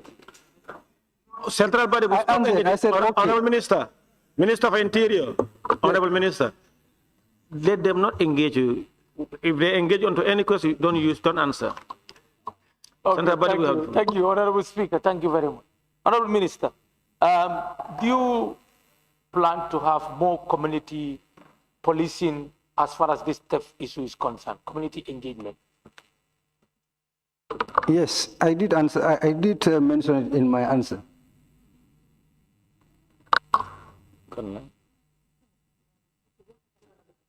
Upper Fuladu West, you have the floor. Yes, the question that I want to ask to the Honorable Minister, which communities are mostly affected as far as these incidents are concerned? Same and Nyani, which of these communities are mostly affected? I can't give you that answer now because I don't have those details. Member for Sane Mentreng, you have the floor. Or the member for, or is Law Fuladu? No, you cannot say after him is me. I saw your tag. I saw her tag. If she is not talking, then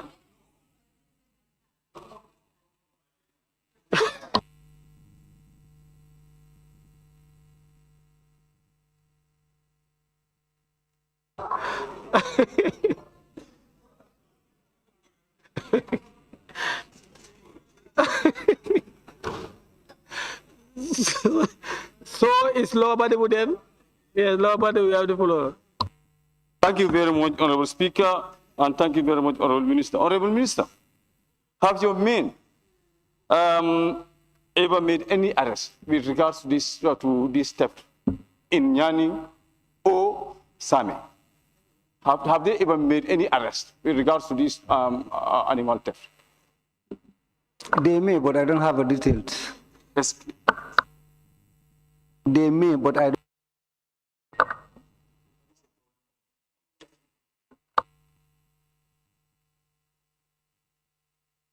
Sana Mentreng, you have the floor. Thank you, Honorable Speaker. Thank you, Minister of Interior. I know you might be having challenges as you constantly talk about mobility constraints.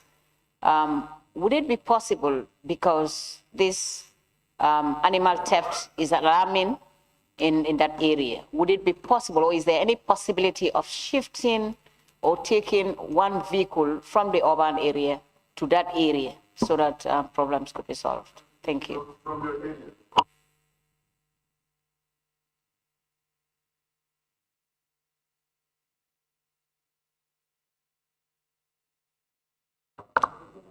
We don't even have enough in the urban areas, so we are just using what we have. But sometimes we do patrol the area.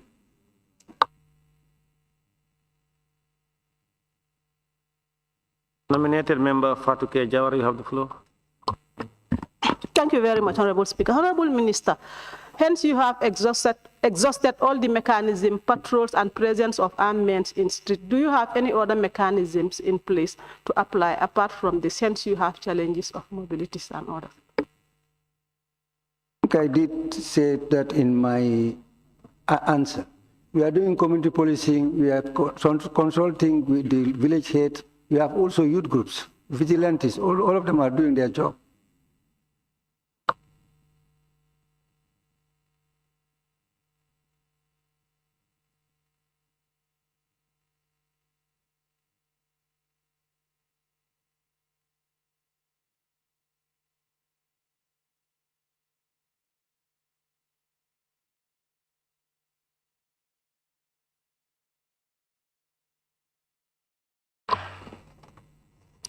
Question number 008 of 2026 by the member for Banjul North.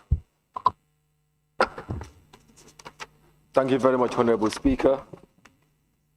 Honorable Speaker, could the Honorable Minister for Interior inform this August Assembly on the current status of the mortuary facilities relating to bodies exhumed under the transitional justice process and the government's capacity to conduct the required forensic examinations? Thank you very much. Honorable Speaker, may I inform this August Assembly that the Gambia Police Force has trained forensic experts who participated directly in the examination exercise conducted during the TRRC hearings. These experts continue to be used in the preservation, documentation, and forensic examination of human remains, helping to ensure that all procedures align with international best practices and standards for forensic investigation. However, we will continue to solicit the support of our partners where necessary.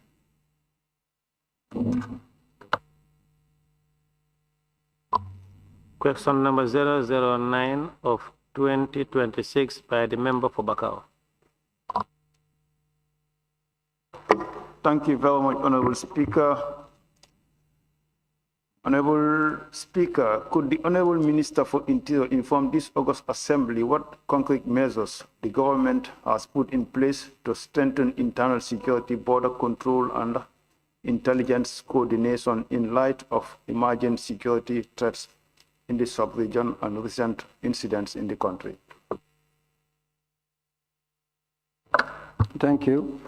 Honorable Speaker, the government of the Gambia recognizes the emerging security challenges, including irregular migration, transnational crime, smuggling networks, and evolving sub-regional threats, requiring a comprehensive, coordinated, and forward-looking responses. In this regard, our law enforcement agencies and international partners are implementing a series of measures to strengthen internal security, border control, and interagency intelligence coordination. The department also maintains a centralized biometric database on immigrants and has successfully installed the Migration Information Data Analysis System, MIDAS, at 7 major entry points and integrated immigration control system at the Banjul International Airport. This modern system captures, stores, and analyzes travel histories and biometric data in real time, enabling authorities to detect fraudulent documents and other illicit activities at port of entries and exit.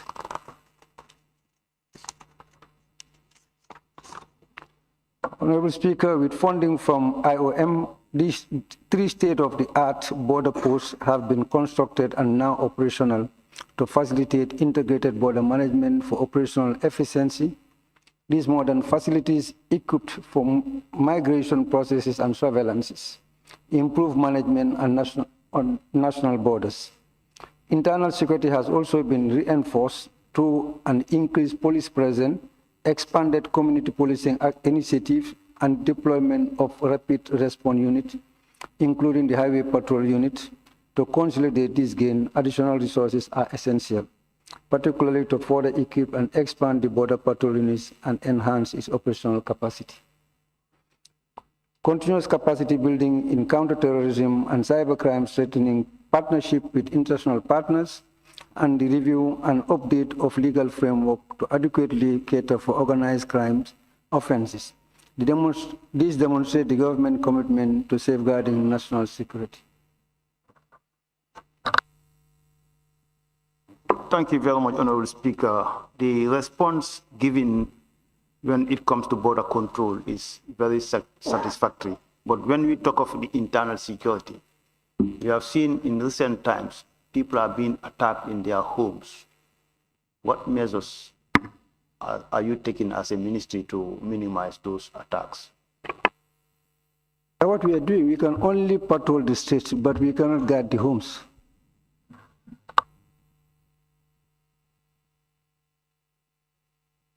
Member of Central Body, we have the floor. Yes, Honorable Minister, not only in the homes, but even in the street, and it's constitutional to guide every citizen of this country, whether in our home or outside. I know, Honorable Member, but we can only patrol. We cannot guard the homes, I insist. Member for Upper Florida West, you have the floor. Yes, thank you very much. Honorable Minister, hence you are aware that security is very, very paramount to life. Now, where does our crime rate stand as a country? Can you give this assembly? Where does our crime rate stand as a country? I don't have the data. I don't have the data, but we are the lowest in the sub-region. For your councillor, you have the floor. Yes, thank you, Honorable Minister. In patrols that you've said, not guarding homes, your routine patrols, as a ministry, can you tell this assembly what are the most salient challenges that the police force normally face? Insinuating inadequate patrols to various vicinities. What are your main challenges that the patrol unit normally faces in the execution of their duties? Resources.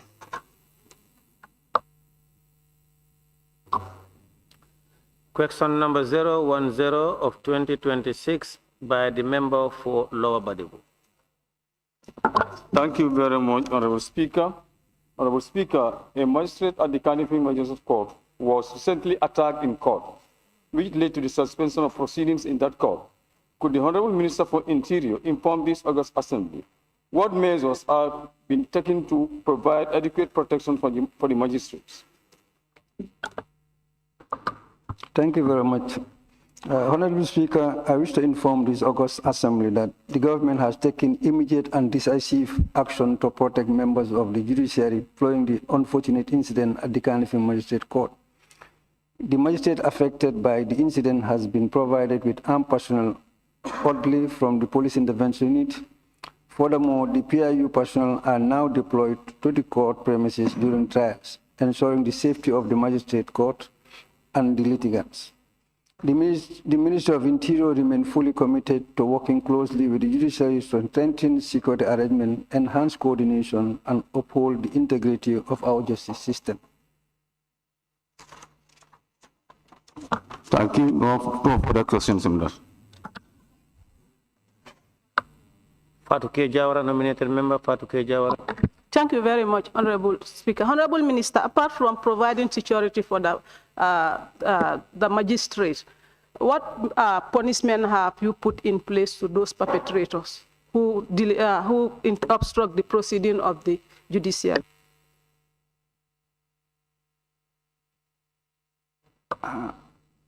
Honorable Member, we don't punish. We arrest and prosecute, and punishment is left to the court. So I think the court will decide what to do with them. Thank you.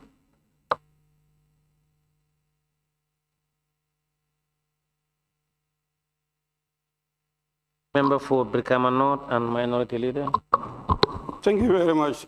Honorable Minister, you indicated that PIU personnel are provided to magistrates as well as the armed PIU personnel also are provided around the magistrate courts.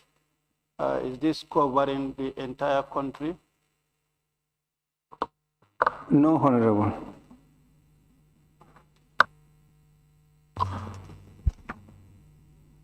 Member for Upper Fuladu West. Yes, Honorable Minister, in your response, just the answer that you have given, you said no. The question that I want to ask, don't you think other magistrates, especially those in the rural area, may feel segregated? I don't think so, because normally it's the judges who are giving orderlies and security. The magistrates are giving police orderlies. And of recent, I think when I was IGP, we even trained some police personnel to give them PI uniform to give them security. I think most of them have, not all of them. Member for Fonye Kansara, you have the floor. It's out. Question number 011 of 2026 by the member for Lower Badibu. Thank you very much, Honorable Speaker. Honorable Speaker, before I administer my question, there is an error here. That's the tail end of my question. That is no abroad. It's not abroad. It should be Gambians living in the Gambia. Can I read my question now? Yeah, okay. With amendment, yes. Honorable Speaker? In fact, I contacted the table office through Mr. Tony. He promised me that he was going to rectify it, but nothing has been done about it. And anyway, can I? This is Gambians living in the Gambia. Yes, exactly. Not living abroad. Not abroad, but in the Gambia here. So therefore, the answer the minister provided to us, and now is. No, but sorry, if you read the question, it doesn't make sense to say Gambians living abroad, because let me read the question for you so that you can understand. Okay. Honorable Speaker, the Gambian Immigration Department has embarked on the issuance of identification cards to the Gambians outside the Gambia. But access to the same document remains a nightmare for ordinary Gambians. Could the Honorable Minister of Interior inform this August Assembly whether the ministry has any plans to improve access to identification cards for Gambians living in the Gambia? No, that was a no.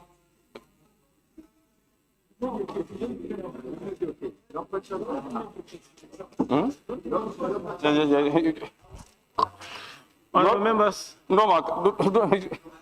Okay, fine. Honorable members, order now.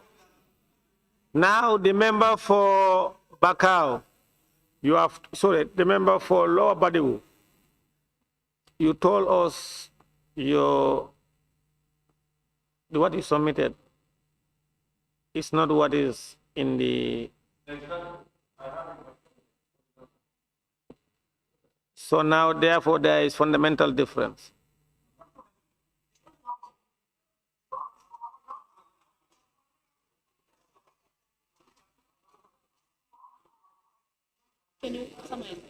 Order. That's because, Honorable. Sorry. Just to allow us to proceed, I am, of course, withdrawing it till next session. Thank you. Thank you very much. Thank you. We want to thank you for that. Thank you so much. Question number 012 of 2026 by the member for Olyundum and Deputy Majority Leader.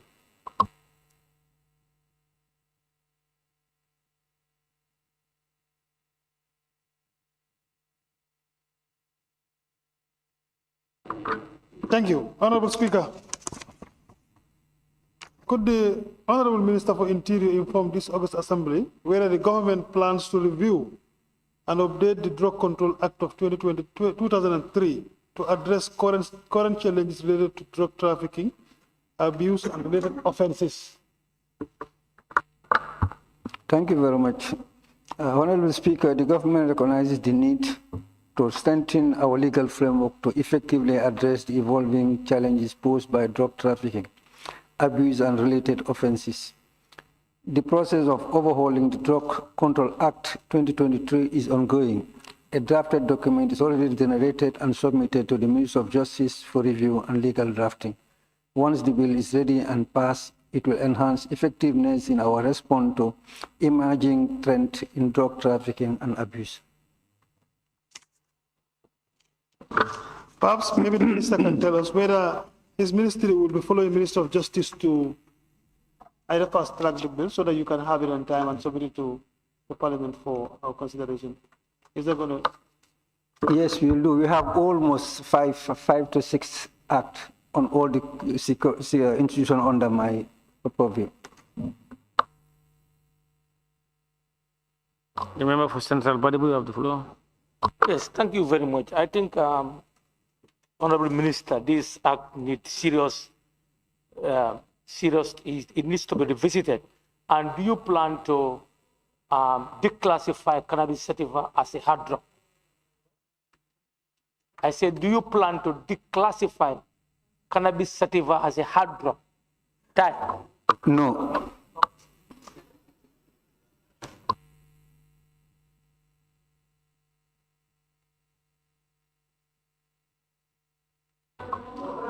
Honorable members, thank you. On your behalf, I want to thank the member, the Honorable Minister for Interior for those questions provided. Honorable Minister, you may take. Clerk, we may proceed. Thank you. Question for oral answers continues. The Honorable Minister for Agriculture, Livestock and Food Security. Thank you, honorable members. The Honorable Minister for Agriculture, Livestock and Food Security, please take the podium. Questions for which due notices were given to the Honorable Minister for Agriculture, Livestock and Food Security by honorable members for oral reply. Question number 049 of 2026 by the member for Fonyi Bondali.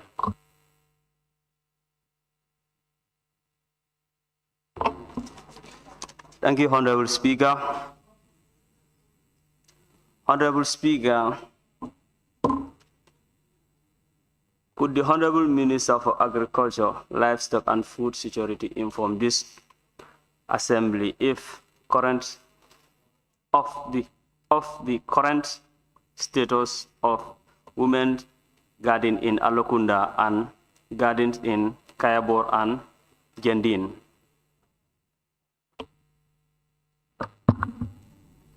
Thank you very much, Honorable Speaker, and thank you, Honorable Member for Fonyi Bondali. The two villages, namely Alakunda and Kayabor, are community-initiated gardens with some support both from government and other development partners that enable them carry on vegetable production over the years. The Alakunda garden was erected in 2005 by the Son Joseph's Family Farm in Buyam, which is an NGO. It had wire fence with 2 wells. It's a 5-hectare plot. There is no active production due to structural defect as of now. The one in Kayabor is a 1-hectare garden erected in 1994 with 2 wells with wire fence. They receive support from both government and our partners, but are since ceased operation due to the same structural defect. While the third village you mentioned, the Jending, they have a 3-hectare community land that is documented, but it has never been a garden. It has no fence, it has no well. I will advise the Honorable Member for Fonyi Bondali to liaise with our regional directorate in the West Coast to facilitate assistance from our projects that are operating in the region, such as the P2P2RS project, Giraffe, GAF SP, and the Roots project. Thank you. Thank you, Honorable Minister. Honorable Minister, these villages have applied for both the project you mentioned.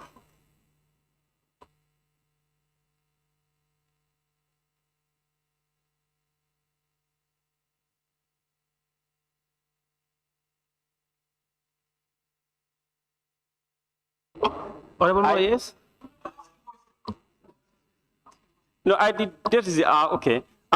These villages did apply for those projects that you have mentioned, but yet they did not hear any response from the said projects. So, what step do we need again, to what? But remember, you asked a question and the minister answered that engage the regional directorate. What? He said they have engaged them and they have not responded. What can he do next? You have one more supplementary. That's okay. The member for Upper Florida West, you have the floor. Yes, Honorable Minister, thank you so much for the good work that you are doing in this country. Anyway, the question that I want to ask, do your ministry have any plan to access the situation of other community gardens within Fonyi Bondali? No. Whether you have any plan, your ministry? No, you are out of order. It's not a new question. It's within the... Member for Janjambure, you have the floor. Where is Alakunda? Is Alakunda not in Fonyi Bondali? No, this man is from Bansang. He is a neighbor. Janjambure, you have the floor. Yeah. Thank you. Honorable Minister, you did respond to my colleague that he could engage the regional officials of Ministry of Agriculture or the related projects to have support for their community garden. Could it be in the reverse for your ministry to engage these regional staffs or the projects to work with the community in enhancing the vegetable growing could happen in Fonyi as expected? Thank you. Thank you, Honorable Speaker, and thank you, Honorable Member for Janjambure. Yes, that is possible upon request at the Ministry of Agriculture. Thank you.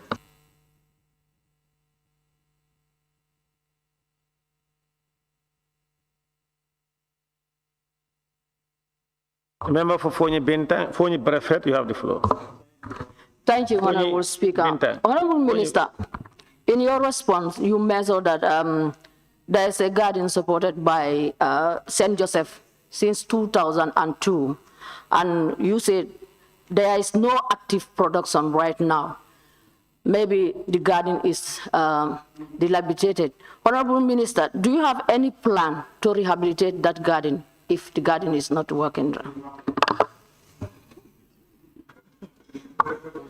Thank you very much, Honorable Speaker. This garden, like I mentioned earlier, was a community-initiated garden, which lacked the sustainability plan built by the community at the time of inception in 2005. Unfortunately, it has been down for over a decade and due to structural defects, and it has not come to the notice of the ministry. So I think I will advise either you or the honorable member for Fonyi Bondali to notify the ministry of defect gardens in your area, and if it falls within our budget, which you people approved here, we will take a look at them. Thank you. Member for Fonyi Bintang Karanai. Thank you, Honorable Speaker. Honorable Minister, this structural defect has been a major issue in the country, especially in the rural gardens. And most of them have this issue constantly. Is it possible for the Ministry of Agriculture to come up with a plan so as to actually renovate this garden or maintenance them constantly, please? Thank you, Honorable Speaker. Thank you, Honorable Member for Fonyi Bintang.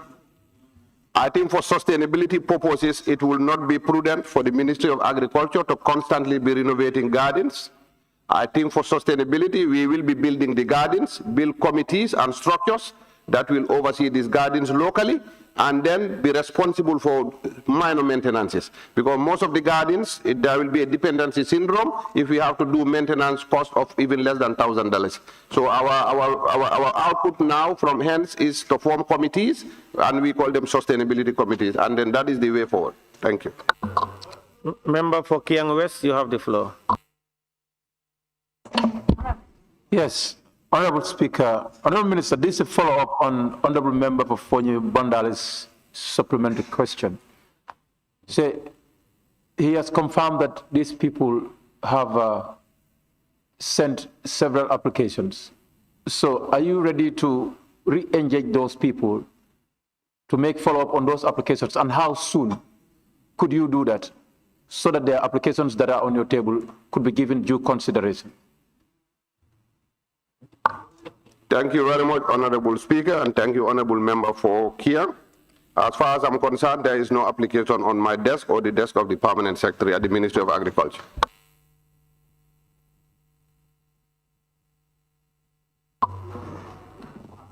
Honorable members, on your behalf, I wish to thank the Honorable Minister for Agriculture. Honorable Minister, you may leave now.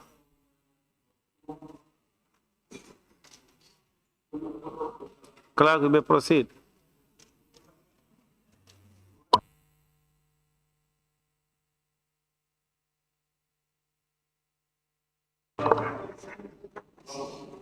Thank you. Question for oral answers continues. The Honorable Minister for Foreign Affairs, International Cooperation and Gambians Abroad. Thank you, Honorable Minister for Foreign Affairs, International Cooperation and Gambians Abroad. Please, you may take the podium now.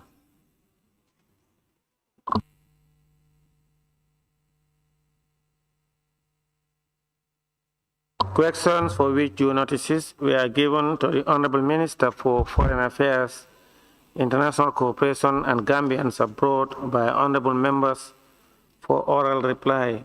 Question number 354 of 2025 by the Honorable Member for Olyundum and Deputy Majority Leader. Honorable Speaker, considering the Gambia's commendable step in strengthening global nuclear governance, including the ratification of the Treaty on the Prohibition of Nuclear Weapons 2018, the Comprehensive Nuclear Test Ban Treaty 2022, and the Nuclear Non-Proliferation Treaty 1975, and noting the recent deposit of the instrument of ratification of the Statute of the International Atomic Energy Agency in January 2023, could the Honorable Minister for Foreign Affairs, International Cooperation and Gambians Abroad clarify to this August Assembly whether the government intends to further its commitment to nuclear and radical security by acceding to the Convention on the Physical Protection of Nuclear Material, its amendment, and the International Convention for the Suppression of Acts of Nuclear Terrorism? What considerations or consultations are currently underway regarding these treaties? And is there any strategic framework guiding the Gambia's engagement with international nuclear security instruments? Thank you very much. Honorable Speaker, I want to thank the honorable member for his question. The Gambia's position on nuclear weapons and our engagement with the international nuclear security and disarmament framework. On the Gambia's established commitment to the ban on nuclear weapons, Honorable Speaker, the Gambia has been at the forefront of global efforts to ban nuclear weapons and promote their total elimination. Our country's foreign policy has always been grounded in promotion of peace and security, non-violence, and respect for international law.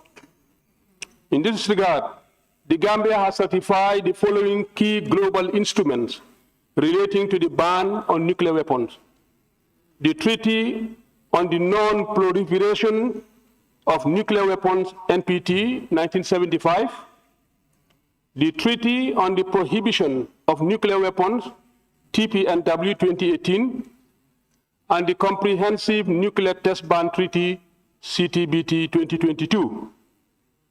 Furthermore, the Gambia deposited its instrument of ratification of the status of the International Atomic Energy Agency in January 2023, signifying our continued engagement with the international system governing nuclear and radiological safety. On national institution framework, Honorable Speaker, it is important to note that the Gambia does not possess any nuclear weapon or nuclear materials. However, recognizing the global risk associated with nuclear and radiological substances, the government has designated the National Environment Agency, NEA, as the competent national authority for all issues relating to nuclear and radiological safety and security.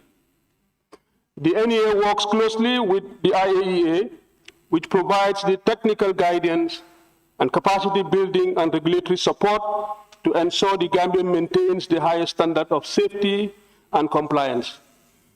The NEA is currently well advanced in consultation and negotiation with the IAEA to strengthen our national framework in line with international best practices. On engagement with additional protocols, instruments, Honorable Speaker, with regards to the Gambia's potential accession to the Convention on the Physical Protection of Nuclear Materials, CPPNM, and its amendment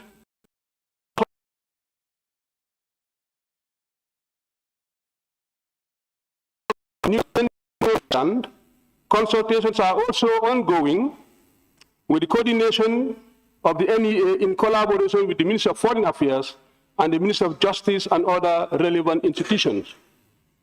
On the strategic guidance and international cooperation, Honorable Speaker, the Gambia's engagement in nuclear governance is guided by the strategic framework anchored on the National Development Plan, our foreign policy framework, and our obligations under the African Nuclear Weapon-Free Zone Treaty, the Pelindaba Treaty.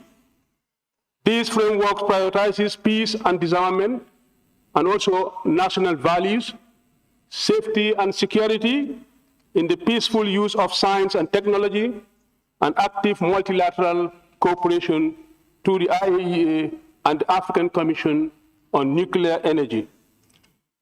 Honorable Speaker, in conclusion, the Gambia remains resolute in its commitment to a world free of nuclear weapons. While our nation does not possess such weapons, we are actively strengthening our institutional and legal capacities in line with IAEA standards. Under the leadership of NEA and with the support of the IAEA, the Gambia will continue to promote nuclear safety, security, disarmament, consistent with our long-standing commitment to peace, environmental protection, and global security. Thank you. Thank you, Honorable Speaker. Within the question, my supplementary question was embedded in the parent question, so he has responded to that. Thank you. Member for Sanamentring, you have the floor. Thank you very much, Honorable Speaker, and thank you very much, Honorable Minister for Foreign Affairs.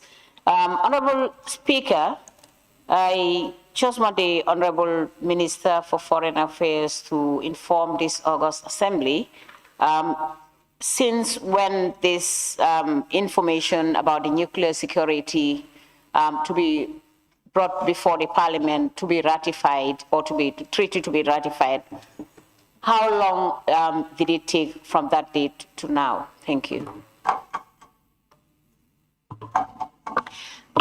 I am talking about the duration. How long? How long will it take?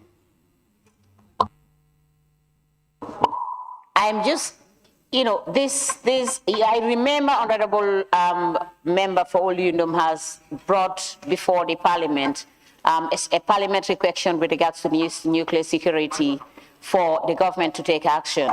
So I'm asking the minister now, what was the period, or what is the period from that effect, from that date to now? How long, since when it was brought before him to now? I just want to know the period. Thank you. Thank you. Honorable Speaker, I think Honorable Member is trying to refer to the ISAN. May I don't understand what the member is? Yes. It's the ISAN. It's the ISAN. Yes. It's the ISAN.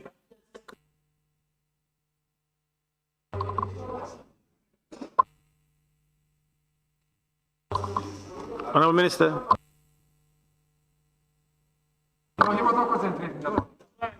The Honorable Member is referring to the ISAN, and that is the suppression of act of nuclear terrorism. And exactly as I have indicated in my responses, both the national institution responsible, the national authority, that is the NEA in collaboration with Foreign Affairs, and IAEA, they are working on this particular protocol. Thank you. Member for Fonye Bintan Karanai. Thank you, Honorable Speaker. Honorable Minister, if the international standards are not respecting this nuclear treaty, can't we also look ways of developing that nuclear weapons for our country? Thank you.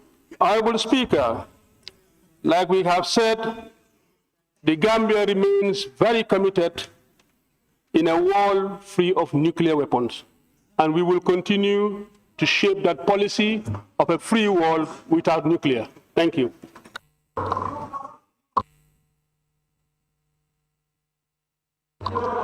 Member for Woolly East, you have the floor. Yes. Thank you very much, Honorable Speaker. Honorable Minister, the question I have is whether during all these negotiations or engagements that you are having, you've been trying to, in any way, support the argument that the Gambia should be able to use peaceful use of nuclear technology to be able to boost energy production. Thank you. Thank you, Honorable Member. Very right. We continue to pursue clean nuclear energy in this regard. Thank you.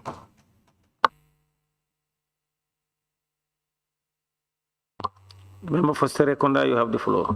Yes, thank you very much, Honorable Speaker. I would like to thank the member for Olundum for bringing up this very important question. As a member of an international delegation, we were tasked to inquire into the level of implementation of such treaties. So could the Honorable Minister update this August Assembly on all the treaties and conventions that you have signed with the IAEA and their level of implementation? Thank you. Honorable member for Serekunda.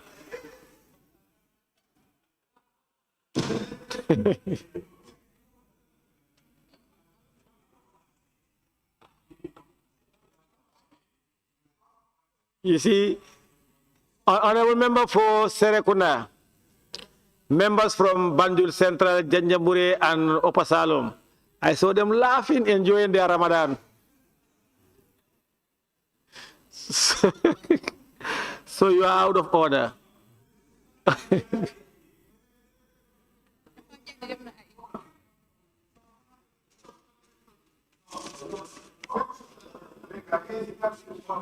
Honorable members, question number. Honorable Speaker, I mean for him to furnish the assembly, not today. You see, the member for Upper Salem, you cannot be helping them to reframe their question. Don't do that. No, no.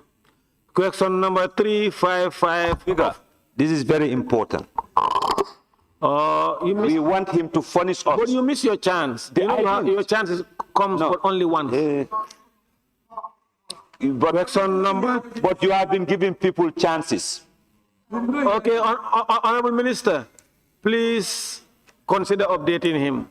Not consider updating me. I want him to confirm. All right, yes. The parliament. Please provide the list, Honorable Minister. Okay, thank you. Question number 355 of 2025 by the member for Olyundum and Deputy Majority Leader. Thank you, Honorable Speaker. Honorable Speaker, I'm sure there is a slight technical, perhaps typo error in the way the question is drafted. So I'll read for him to understand.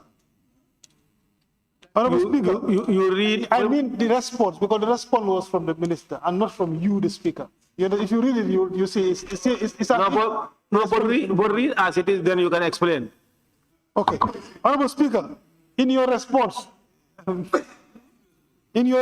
to question to the Honorable Minister dated 9 November 2022 regarding the Gambia's failure to submit its mandatory national report to the United Nations Security Council 1540 Committee, 18 years after the resolution was adopted, you cited a lack of technical capacity and know-how as the primary reason.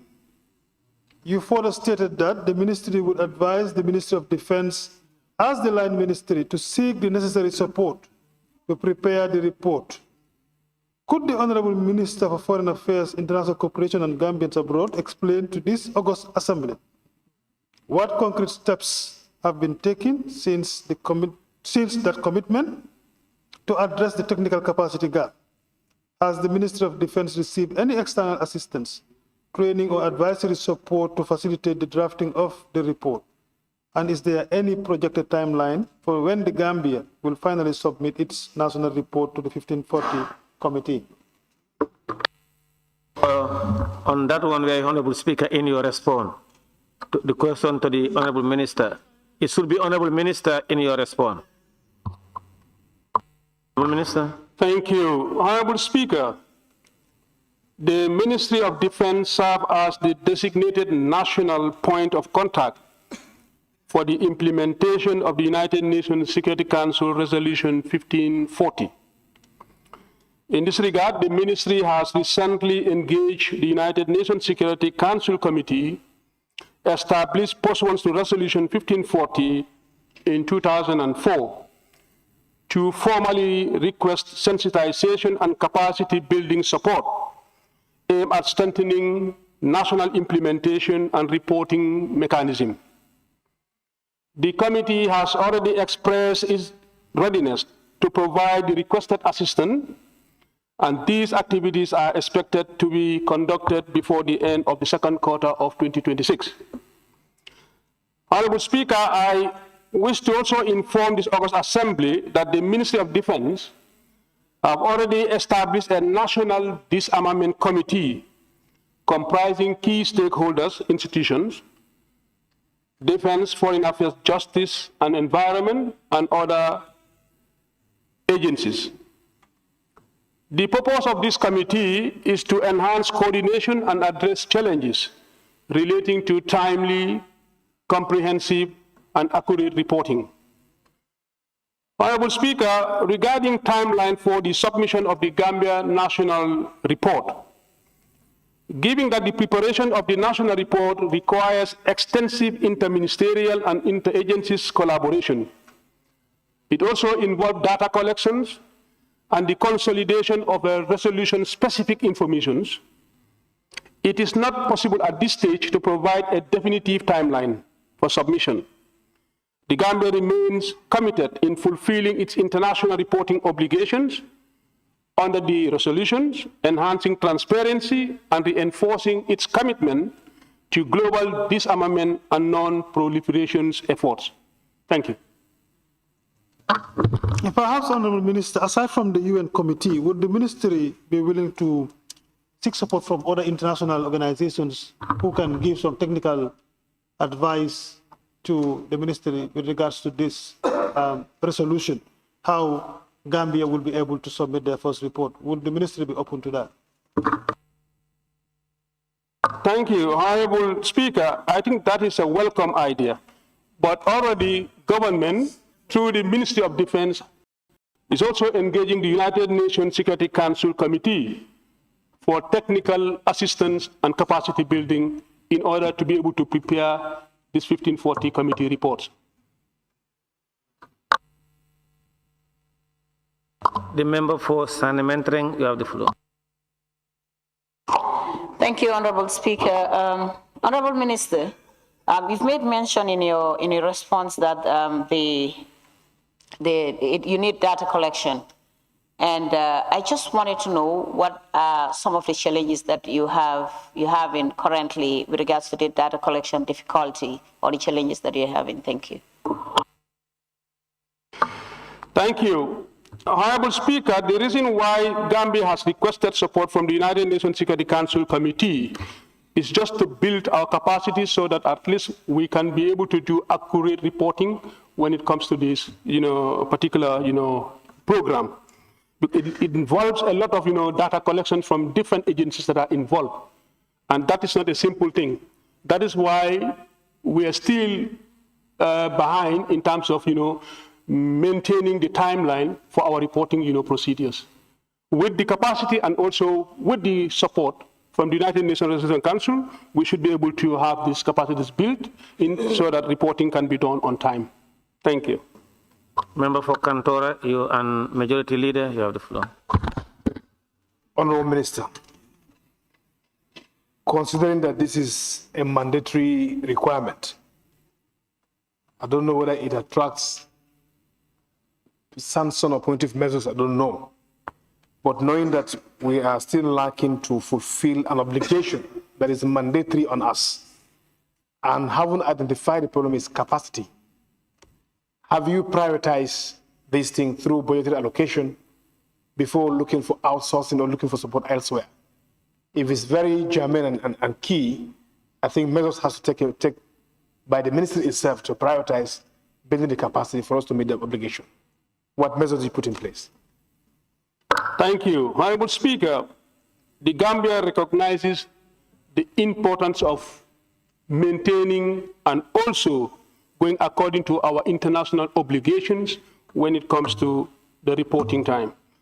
However, this is not part of our budgetary system, but it will be considered to have them placed in our budget so that at least it will help us to build that system when we need a capacity building, but because most of this capacity that we are asking also do go along also with cost.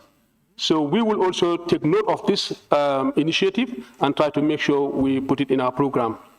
Thank you.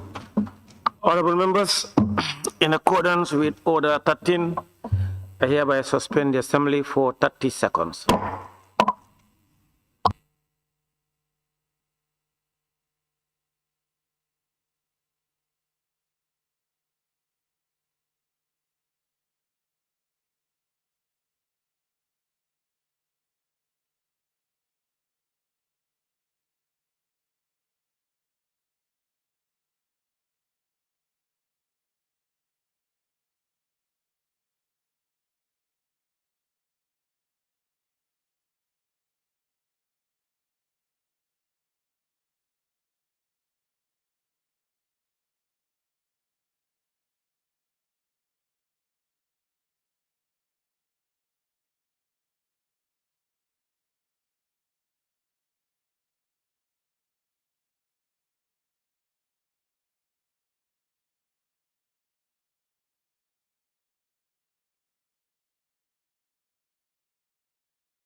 Honorable members, the assembly now resumes. And we will, of course, continue from where we stop. Honorable members, question 356 of 2025 by the member for Banjul Center. Honorable Speaker, in light of the recent decision by the United States government to impose a non-refundable fee of $15,000 for certain categories of visa applicants, could the Honorable Minister for Foreign Affairs, International Cooperation and Gambians abroad inform this August Assembly what official response or diplomatic engagement has the ministry so far undertaken regarding this development? And is the government considering any reciprocal measures or policy review to ensure fairness and protect the dignity and interests of Gambian citizens seeking travel to the United States? Thank you. Honorable Speaker, I thank the honorable member for this question concerning the United States government's recent imposition of United States 5,000 to 15,000 visa bond on certain categories of Gambian applicants under the B1, B2 visa category, which covers short-term businesses and also tourist travel. Honorable Speaker, the nature of the visa bond deposit, the ministry has been officially informed through diplomatic channels that the 5,000 to 15,000 deposit requirement is part of a visa bond pilot program introduced by the United States government for nationals of specific countries. The purpose of this measure, as communicated by the United States authority, is to encourage visa compliance, meaning that applicants who are granted the visa must return home before their visas expires. It is important to note that the 5,000 up to 15,000 bond is refundable once the applicants return to the Gambia within the permitted time frame. The deposit is returned in full. However, if the applicants fail to return, the amount is forfeited. The Gambia's official engagement with the United States, Honorable Speaker, the government of the Gambia through the Ministry of Foreign Affairs has taken this matter very seriously. Immediately following the notification of this policy, the ministry initiated formal diplomatic engagement with the United States Embassy in Banjul and the Gambian Embassy in Washington, D.C., working in coordination with the United States Department of State. These engagements are ongoing and are being handled through established diplomatic channels to ensure that the concerns of both the Gambia and the United States are properly communicated and addressed in order to protect and promote the interests of Gambian citizens. The ministry will update this assembly and the public once a conclusive decision is reached or further guidance is received on this matter. Honorable Speaker, on the reciprocity and policy review, while the Ministry of Foreign Affairs acknowledges the concern expressed by the public and the National Assembly regarding fairness and reciprocity, it is important to underline that diplomatic relations are governed by mutual respect, dialogue, and prudence. The government of the Gambia is not considering any reciprocal measures at this time. Instead, we have chosen to pursue a constructive and diplomatic path through continued dialogue and engagement with the United States authorities to ensure fairness and to safeguard the dignity and the interest of Gambian citizens seeking to travel to the United States. Thank you. Yeah. Thank you, Honorable Minister. With regards to the issue of reciprocity, we've seen other smaller countries like the Gambia actually try it and it actually worked. I think you understand the space more than us. Most of the time, countries like ours, small, have this tendency of being a bit little when it comes to these diplomatic issues. And we know that currently there are some larger nations usually use their status to, inflict certain things of this nature to smaller countries. So when I say reciprocity, what I'm trying to say is what also other ways of protest are we using? We've seen countries like, I think it's Mali or Burkina have also done the same thing, and we've seen that some restrictions were lifted from their end. So that's my point of contention, actually. Thank you, Honorable Speaker. So far, we don't want to take the part of reciprocity, meaning if they impose certain restrictions and we also do the same in diplomacy, that is not going to solve maybe the differences. Or that we are saying that whatever issues is being raised, using dialogue and diplomacy can always solve our problems, rather than flexing muscles in terms of reciprocity. So the way we want to approach it is to engage constructively with the United States government for the interest of Gambian citizens. Thank you.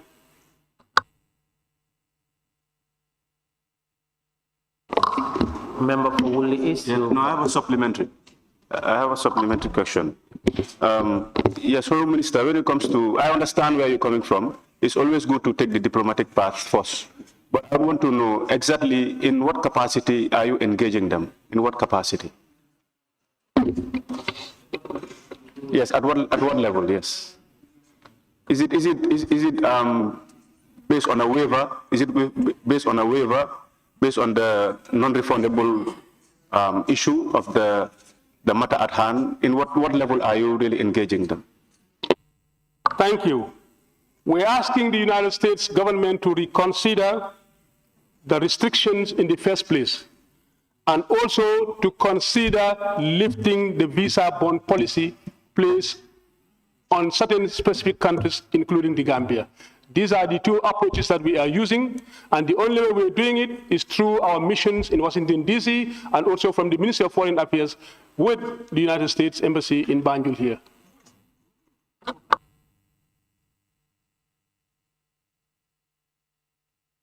The member for Woolly East, you can have the floor now.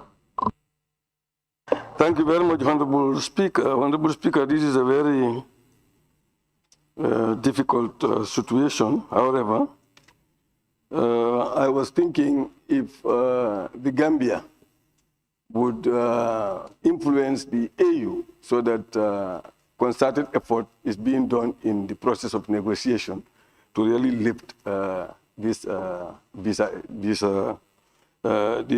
category of visa exemption. Is there any plan to really do it at the AU level? Well, Honorable Speaker, currently this is just bilateral arrangement, and that is what we are trying to approach the matter bilaterally, is between United States and also countries specific. But if you are suggesting that it can also be approached at the multilateral level through the AU, that's also another suggestion. Thank you.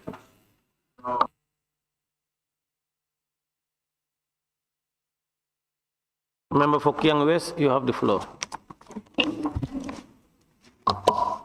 Honorable Minister, from your response, you've indicated one of the reasons for the restriction is persons' failure to return upon expiry of their visas.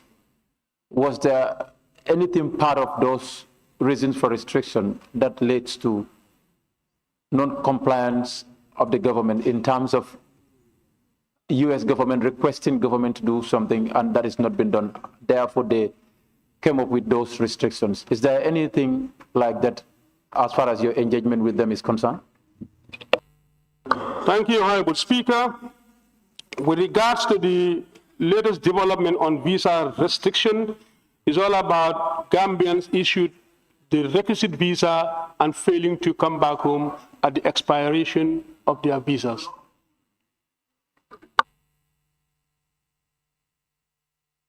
The member for Serekunda, you have the floor. Okay. Question is answered, but my question would, I have another question here. What Gambia, as a heavily indebted poor country, what leverage or what does the Gambia have to offer to the United States in order for them to withdraw from this visa bond? Well, there are no conditionalities in this, except if the United States would want to request something from the Gambia. Thank you.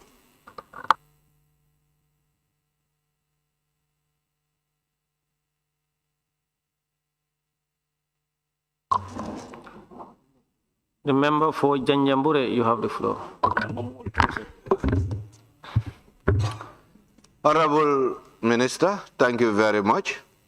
But then I think it is high time that we emancipate our people. And in your response, you said diplomacy is about mutual respect. If diplomacy is about mutual respect, why can't we replicate what the American government has done to the citizens of this country by requesting for a $15K deposit in the acquisition of a visa? Think they're traveling here, we should also pay a cost.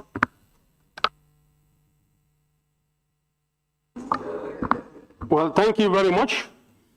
That is why we have decided to use diplomacy, mutual respect and dialogue, rather than trying to reciprocate by asking the same thing.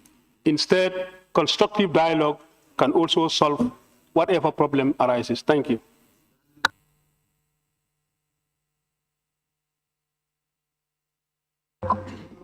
Question number 357 of 2025 by the Honorable Member for Janjambure.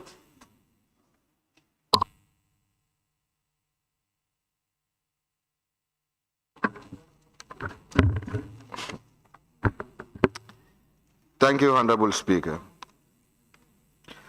Honorable Speaker, could the Honorable Minister for Foreign Affairs, International Cooperation and Gambians abroad provide this August Assembly with a full list including names of foreign citizens holding Gambian diplomatic passport with their status from 2017 to 2025 issued by the government with evidence of their applications?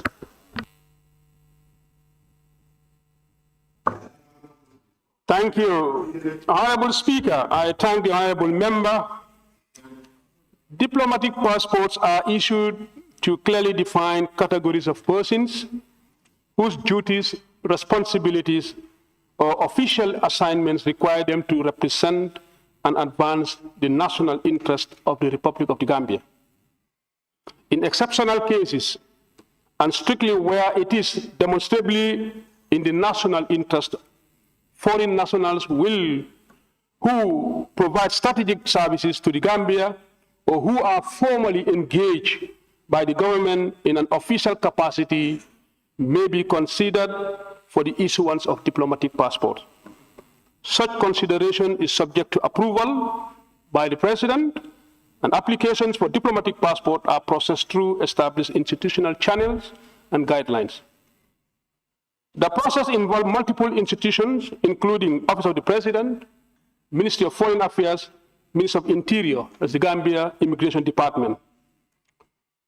Honorable Speaker, with regards to the request for a comprehensive list of foreign nationals who have been issued Gambian diplomatic passports between 2017 to 2025, including their status and supporting application documentations, the Ministry, in collaboration with Interior, we are currently also compiling the relevant information. Honorable Speaker, I must also caution that matters relating to holders of diplomatic passports, particularly foreign nationals, are inherently sensitive. These involve consideration of diplomatic practice, reciprocity, confidentiality, and national security consideration. The public disclosure of detailed personal data, application documents, and status particulars may risk breaching confidentiality, obligations, and undermining established diplomatic norms, and potentially affecting the national interest of the Gambia. In conclusion, Honorable Speaker, I wish to assure this August Assembly that the government remains steadfast in upholding the laws protecting the integrity and credibility of Gambian travel documents, and ensuring that diplomatic passports are issued strictly in accordance with established criteria and solely in the best interest of the Republic of the Gambia. Thank you. Honorable Minister, thank you so very much for your response. However, matters related to confidentiality for members of parliament, I just want to remind you that it's something that we always consider and also ensure that documents that emerge from the government are treated with confidentiality. So as such, Honorable Minister, I still want to persist on my question. How is it possible for you to serve this Honorable House with a comprehensive list of foreign nationals who are issued a diplomatic passport? If you cannot give it to the whole House, I requested for it. I definitely have an interest in having that list in hand. Honorable Member for Janjambure, he have told us that they don't want to breach diplomatic norms and security and data protection. So I so rule that that question is out of order. You have one more supplementary. Honorable Speaker, I was going to appreciate if you don't make a ruling on this. He have given us his part of... No, you have one more supplementary question, please. No, but before the supplementary question, Speaker, I have every right to obtain answers as required, since my question was admissible. This was an admissible question. So please go back to your records or to the rules that guide this House and correct it before telling me he have responded. For me, it's not the way. Honorable, please take your seat.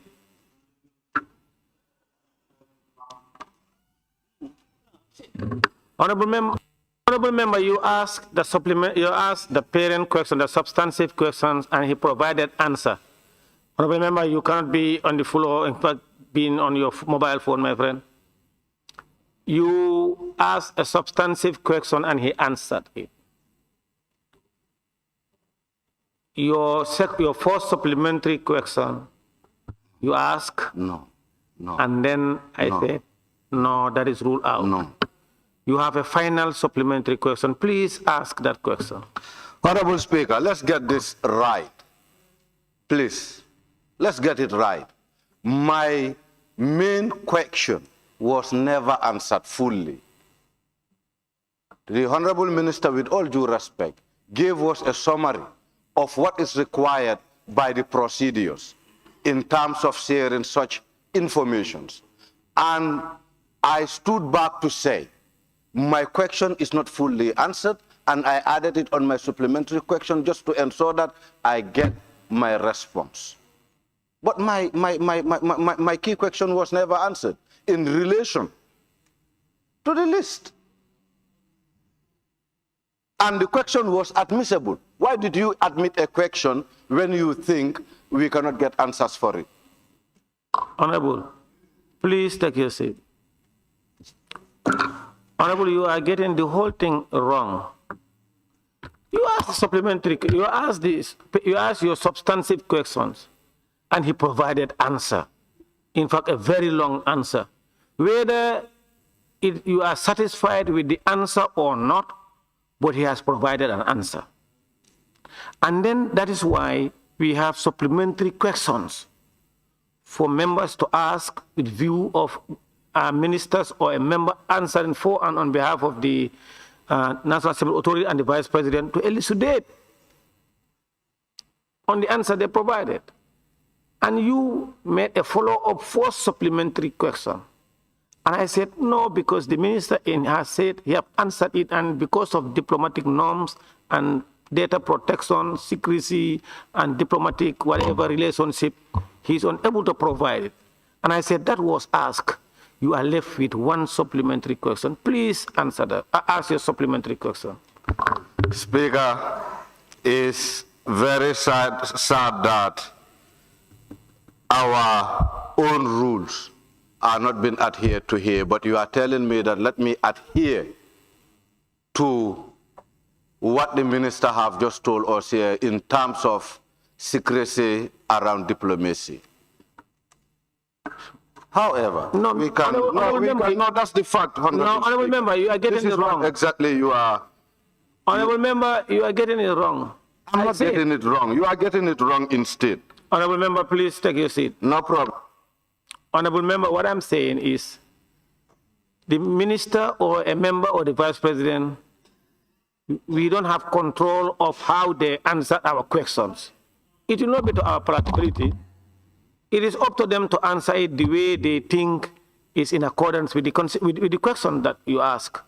But you are insisting it was not answered. I said you asked a question and he answered it. And now you ask a supplementary question. I said no. You are left with one more supplementary question. Please ask your supplementary question.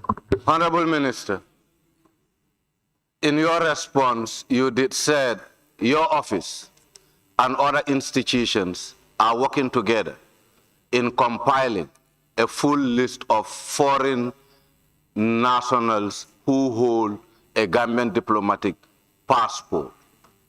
When will this list be compiled and shared with this August Assembly? Thank you. Honorable member, like I said, the institutions that are responsible for the issuance of diplomatic passports are working in close collaboration in compiling the list. However, I am saying that providing such information, providing the comprehensive list may also warrant breaching diplomatic confidentiality. Remember, we also have Gambians who are issued with diplomatic passport from other countries as well. And based on reciprocity also, that can also be given to use against Gambians.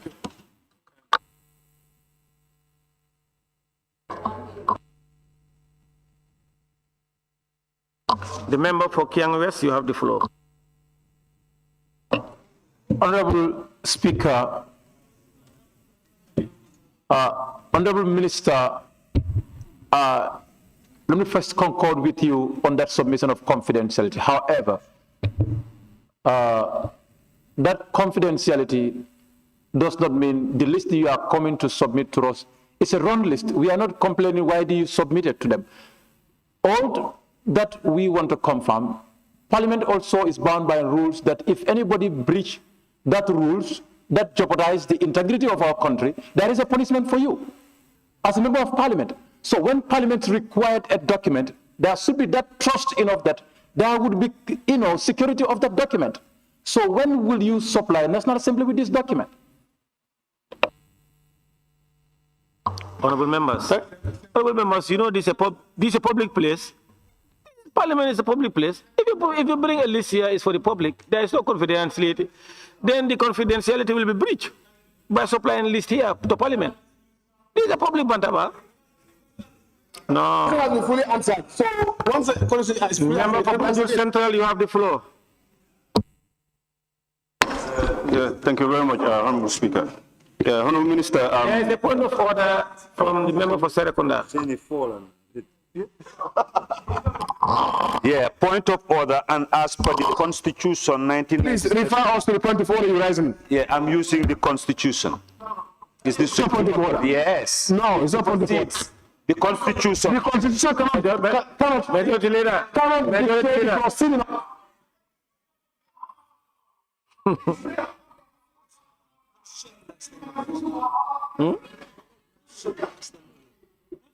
Point of order. Point of order. Point of order. Please consider the point of order. Majority Leader, take your seat. Don't do that. No, please. No, take your seat, Majority Leader. Order, honorable members, order. Honorable members, Majority Leader, you are out of order. No, you cannot do that. No, you are not the Speaker. Order. Honorable member, yes, please, can we hear your point of order?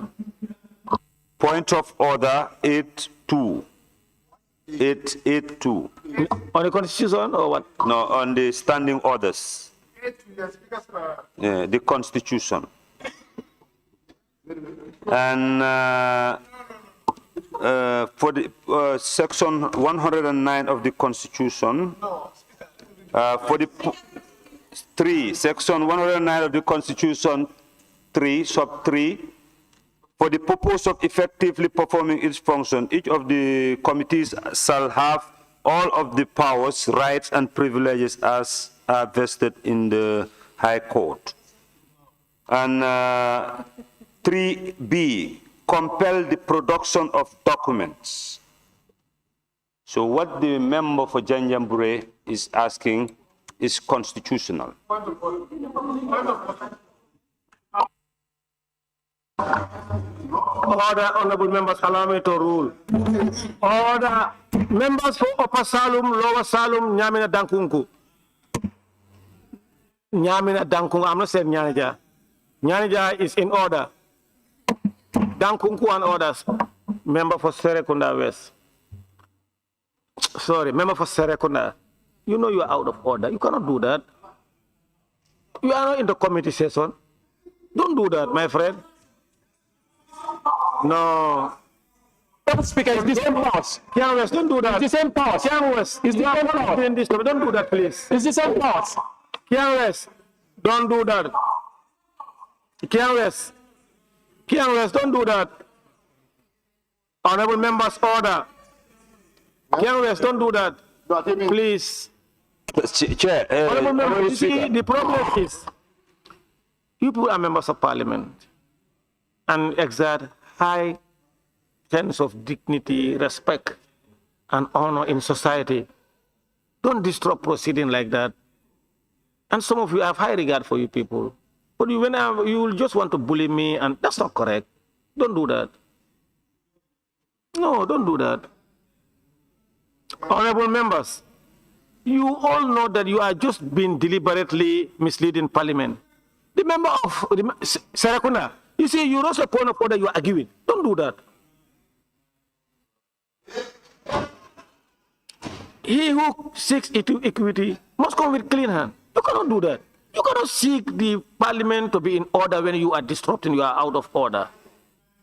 The questions, Section 109 of the Constitution deals with immunities, deal with processes of parliamentary committees.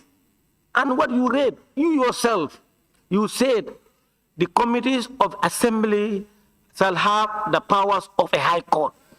Committee session, productions of documents, witnesses, whatever the list goes on. That is not about, it's not about committee. Plenary, you are in the chamber, you are on session, you cannot do that. You are out of order. And in fact, sometimes when members are deliberately out of order, they should be charged at least $2,000 for that.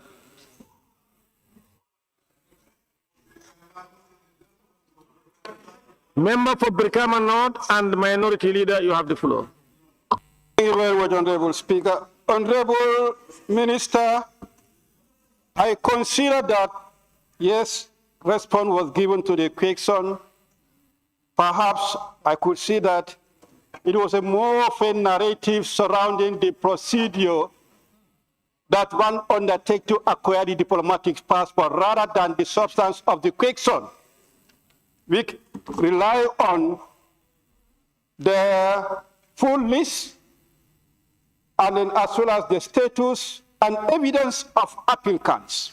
Yes, we are reliably informed that you are currently compiling the relevant information. The expectation is that that should be provided now. Why the delay in that provision that could not make it possible? You see, it's the same question. The same thing. No, it's the same thing. It's the same thing. You know, the member for Brikama North, he's very good at, you know, he was a very good sportman, so he liked to dribble and play and these things. Member for Brikama South, you have the floor. You have withdrawn.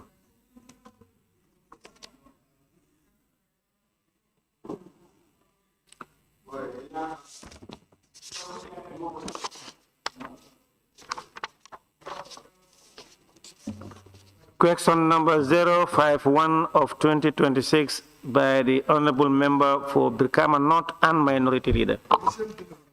Thank you very much, Honorable Speaker. Honorable Speaker, could the Honorable Minister for Foreign Affairs, International Cooperation, and Gambians abroad provide this August Assembly with a comprehensive list of Gambians who traveled or attempted to travel to Europe through the irregular migration route, the back way, from February 2017 to January 2026. What? Thank you, Honorable Speaker. Again, with a comprehensive list. Honorable Speaker, I want to thank the Honorable Member. The question regarding Gambians who have traveled or attempted to travel to Europe through the irregular migration route, commonly referred to as backway, from 2017 to 2026. The Ministry acknowledges the seriousness and the national concerns surrounding the issue. Honorable Speaker, while compiling a comprehensive list of individuals involved in irregular migration is not feasible due to the clandestine nature of such journeys and the fragmented reporting system across jurisdictions, available data from the Gambia Immigration Department and the International Organization for Migration and Frontex, which is the European Border and Coastal Guard Agency for the European Union, provides a clear overview and trend and development. The historical trend between 2015 and 2020, over 33,000 Gambians reportedly arrived in Europe irregularly. Between January 2017 and March 2018 alone, 8,681 Gambians reportedly also arrived in Europe. The situation in 2025, that is January to 2026 January, the year 2025, particularly the fourth quarter, and January 2026 witnessed an intensive migration pressure. The national interceptions in 2025, 77 interception operations were conducted nationwide, 2,297 migrants intercepted, and 40 suspected smugglers arrested, 16 boats seized. The profile of intercepted migrants in 2025, 1,939 male, 358 female, 146 minors, and 21 pregnant women. This confirms that migration remains predominantly male, though the increasing number of women and children raises serious protection concerns. In January 2026, 8 interceptions were also recorded. 781 migrants received at the Tangier reception facilities. It is important to note that the Gambia is both a country of origin and a transit country. Senegalese and Guinean nationals form significant proportion of those intercepted alongside Gambians. Arrival and casualties in 2025. Approximately 6,173 Gambians reportedly reached Europe irregularly in 2025. Unfortunately, over 893 Gambians reportedly lost their lives. More than 1,254 remain missing, and 46 boats reportedly disappeared without a trace. Government response to irregular migration. Honorable Speaker, irregular migration remains one of the most pressing national challenges confronting the Gambia.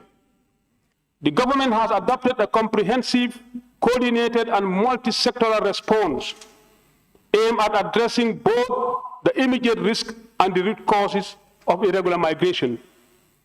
The government continues to collaborate with national institutions and international partners, intensify surveillance, coastal patrols, and nationwide interceptions operations, strengthening border management and law enforcement, addressing root causes, strengthening data collection systems, combat migrant smuggling networks, support reintegration programs for returnees, enhance cooperation with European Union and partners, collaboration with IOM and Frontex and other international agencies to strengthen operational coordination and information sharing, as well as public awareness and community engagement.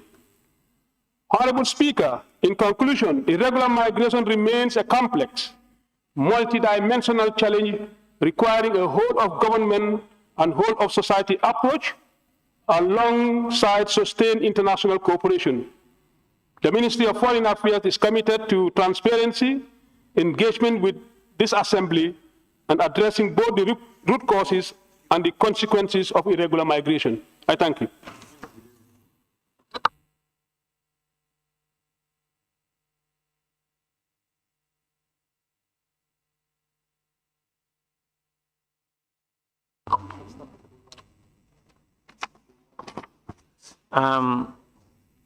Yes, then the member for Kiang West.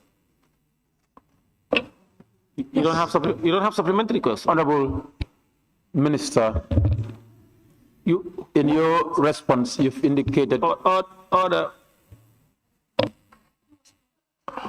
The member for Brikama North asked the question, and then after the minister, you inquired for about the. All right, then please ask your supplementary question, sir. That's the procedure. Ask your questions, and I ask.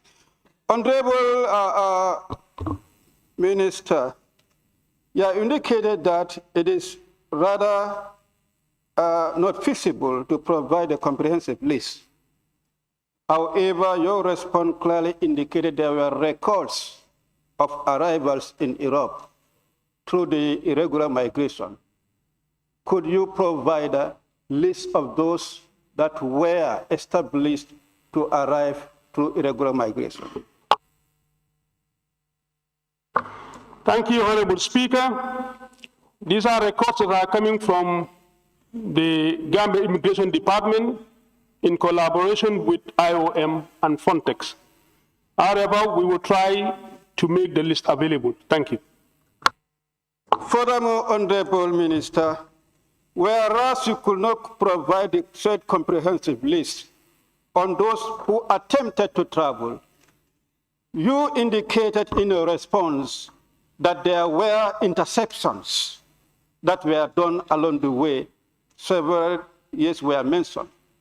That could attest that the intersections could provide the list of those who attempted to travel. Can you provide that to the August Assembly? Thank you, Honorable Speaker. Honorable Speaker, remember that these are just the informations we get through the interceptions that were conducted. However, there are also other journeys that are being conducted by Gambians that are unbeknown to those organizations that are at those points taking these informations. However, the list that have been provided can also be submitted to the National Assembly as requested. Thank you. Thank you. Member for Kiang West, you have the floor. Honorable Minister, you've highlighted several measures the government has taken to address the issues of illegal migration. But one of them is dealing with the root causes. What are you doing in terms of addressing the root causes of illegal migration, mainly within the youthful community? Thank you, Honorable Speaker. I think it is already known that government has taken a lot of measures to cut down, to stem the root cause of migration. And I have mentioned a whole lot of measures that have been undertaken by government to stem the root cause of migration.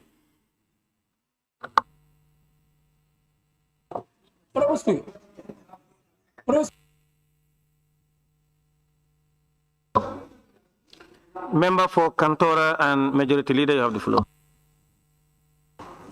Thank you very much, Honorable Speaker, for giving me the floor. Honorable Speaker, indeed, with the Minister's response, this has really demonstrated that this is really a big nightmare that we are facing as a nation. Wouldn't it be prudent for the Minister to consider for us to have a national dialogue on illegal migration, inviting all stakeholders for them to know the challenges that is confronting illegal migration? Thank you.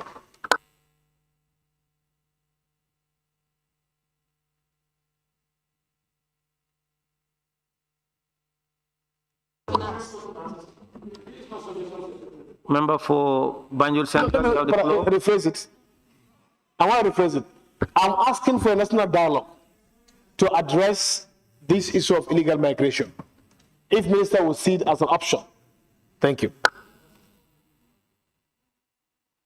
National dialogue is also a welcomed, initiative, and I think government has been doing that too. Thank you. Member for Banjul Central, you have the floor. Thank you very much. Honorable Honorable Minister, based on your submission, you mentioned taking a multi-sectorial approach, so including partners and stakeholders. However, we would want to know what's your assessment when it comes to the success rate since starting this particular process, based on the previous numbers as to date.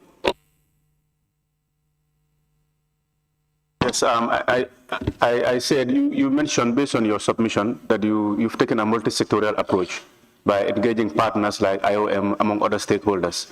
So I want to know, based on your assessment from previous numbers, has the issue increased or decreased? Thank you very much. I think working with our partners, IOM, Frontex, and also the European Union, if you look at the records from 2025 and that of 2026, I think the numbers are also kind of like going down at the fourth quarter of 2025, except at the beginning, the first quarter of 2026, we saw at least an increase in the number of, irregular migrations. Yes. Member for Sanementren constituency, you have the floor. Thank you very much, Honorable Speaker. Honorable Minister, you've made mention in your submission for the 31 pregnant women who have embarked on this journey. 21, rather? Okay. You've made mention about 21 pregnant women who have already embarked on this journey. Was there any follow-up for their medical conditions? And what was the specific support to these women and their babies? Thank you. I am not in a position to provide this answer now, but we will also find out from the relevant institutions that have been handling these issues, and then we can come up with another answer to your question. Thank you.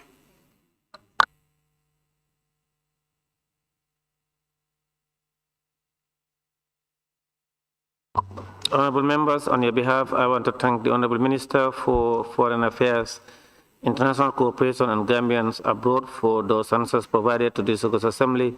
Honorable Minister, you may leave now. Clerk, we may proceed. Thank you. Questions for oral answers continues. The Honorable Minister for Trade, Industry, Regional Integration and Employment. Honorable members, the Honorable Minister for Trade, Industry, Regional Integration and Employment, please take the podium.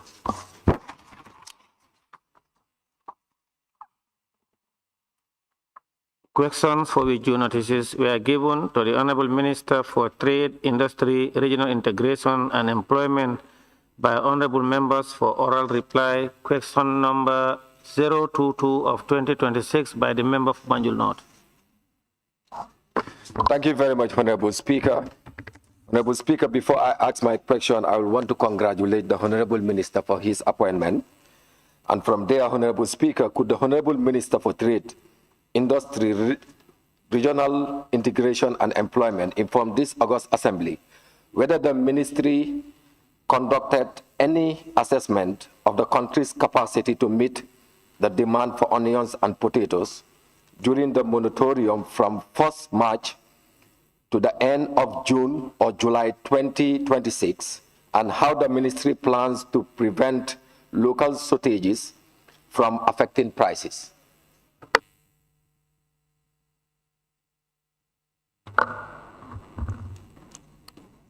Honorable Speaker, if you permit me, let me also return compliments to members of the House of Parliament, wishing them Ramadan Kareem, pray for their well-being and that of their families, and to pledge that I will be working closely and for the interest of the Gambia. Honorable Speaker, my ministry conducted a comprehensive assessment on the local production of onion and potatoes against the consumption threshold, as well as to determine the country's preparedness to implement the moratorium. In mid-January 2026, the Moratorium Committee embarked on an assessment mission to all the commercial farms and selected community, women gardening in all regions across the country to collect data on the expected output and harvest timeline of domestically produced onions and potatoes. Findings from the assessment revealed that the supplies of onion and potatoes will meet local demands. To prevent local shortage affecting prices, the ministry have allowed the import of shipments loaded from the port's origin by the 9th of February 2026. This will help to stabilize the supplies and prices during the moratorium period. The Moratorium Committee will meet on a regular basis to monitor the market conditions and may take appropriate policies to address any potential shortages that may affect prices.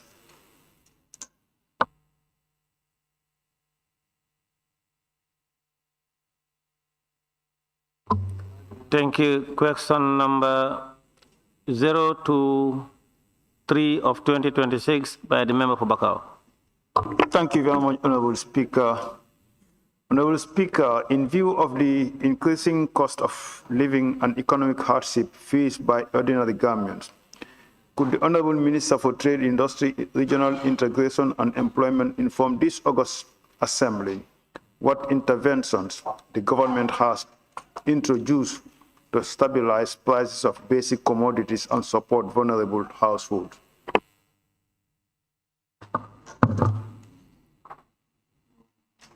Honorable Speaker, I would like to start or to state that the Gambia maintained a free market policy with a liberal trading environment where prices of goods and services are determined by market forces of demand and supply. The government is not implementing a price control regime. We do not share the same view of the question. If CBG inflation assessment, if we go by the CBG inflation assessment of inflation reference,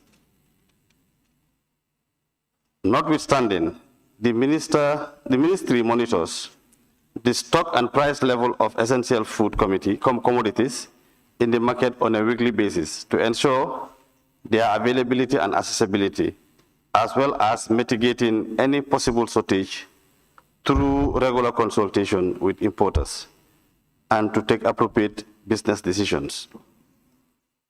To minimize the effect of price variability of goods in the domestic market and to ensure the availability and affordability of these commodities to Gambians, the ministry continues to facilitate the importation of essential food commodities. The ministry has been engaging and will continue to engage ports to provide priority buffing to vessels carrying essential commodities to avoid demurrage charges that may add to price of commodities in the market. The ministry is also working with partners, and businesses to ensure the timely availability of essential commodities. For a long-term strategy, the ministry will continue to promote domestic production of some of the essential commodities to minimize food import and to ensure food security, and this, to a large extent, will stabilize the price of rice and other commodities in the domestic market. The provision of direct support to vulnerable households are directly administered by government agencies vis-à-vis charities, philanthropies, social welfare, and the gender ministry. Thank you.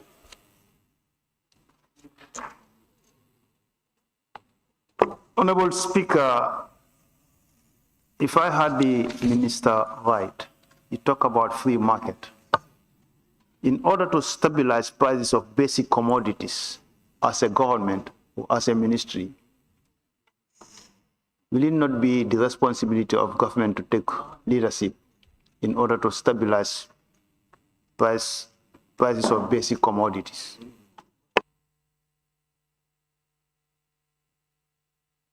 Done in that issue to make sure that prices of basic commodities are being stabilized?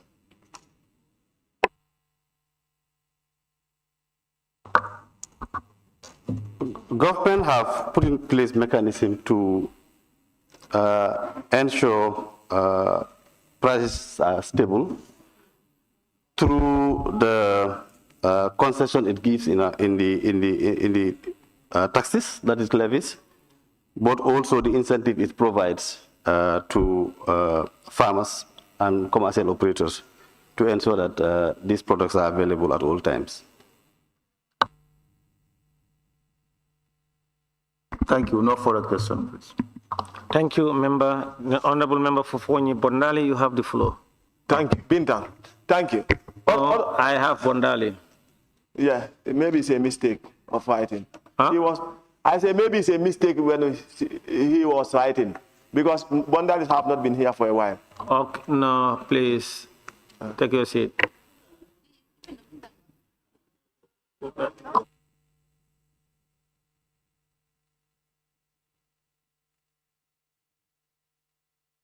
All right, Member Fofoni Bintang, you have the floor. Honorable Speaker, it's Ramadan. Maybe that's why.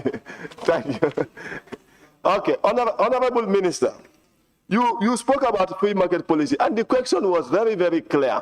That the question was directing on the stabilizing the price of food commodities. You went around the line and told us that importation of whatever. That's not the question. Direct the question as it should be answered. Free market policy does not mean people can do whatever they feel like. So you have not outlined the measures that you are taking to control the price of commodities. And that is the question, Honorable Minister. Honorable Member. Yes. Ask your question, please. If you don't have question. Okay, now my question is it that the people can determine any price they want to determine? Honorable Minister, when you talk about free market policy. Free market policies. Point of order, Honorable Speaker. There is a point of order from by the member for Serekunda. Please, can we hear? 38J. A question fully answered shall not be asked again during the same session. His question was answered.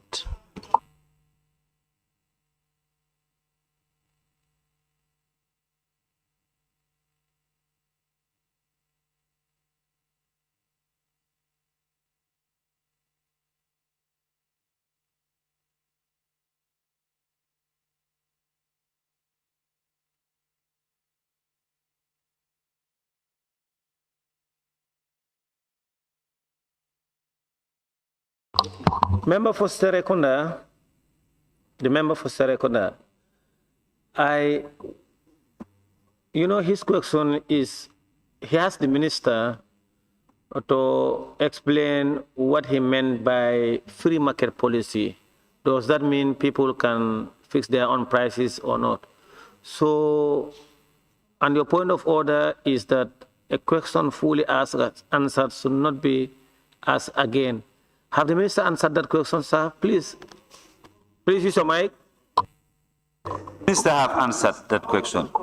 Yes. That is why he raised the issue of liberal and free market. Yeah, the minister have fully answered that question. That's why he raised the issue of free market and liberal market. What did the minister say about, was the minister asked? Yes, when the parent question is about... Hold on. Was the minister asked to answer what he meant by free market policy? You should, Speaker, I think you should consult with your AD, your technicians there, but the minister has fully answered that question. That's where the issue of liberal market came about. Otherwise, if you want, you can just grant him the floor. Honorable member, it's not about wanting to grant him. You know, the supplementary questions are based on the answer asked and yes, and answers. Please order here. Answer asked. Order. The members for Wuli is and nominated member Fatou Kejawara. Please order. Supplementary questions are meant to elucidate more on the answers based on the substantive question and answer provided. So if the minister had talked about free market policies and the member asked him what the minister meant by that, and you said a question is fully answered, the parent question was never on free market policy. And the minister's answer was never based on that. In the answer, the minister talked about free market policies.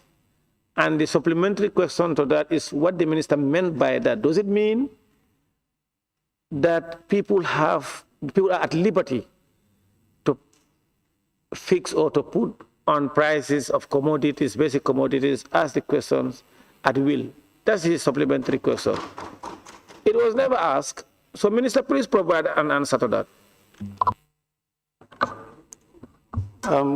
Honorable Speaker, free market policy simply means prices are determined by demand and supply.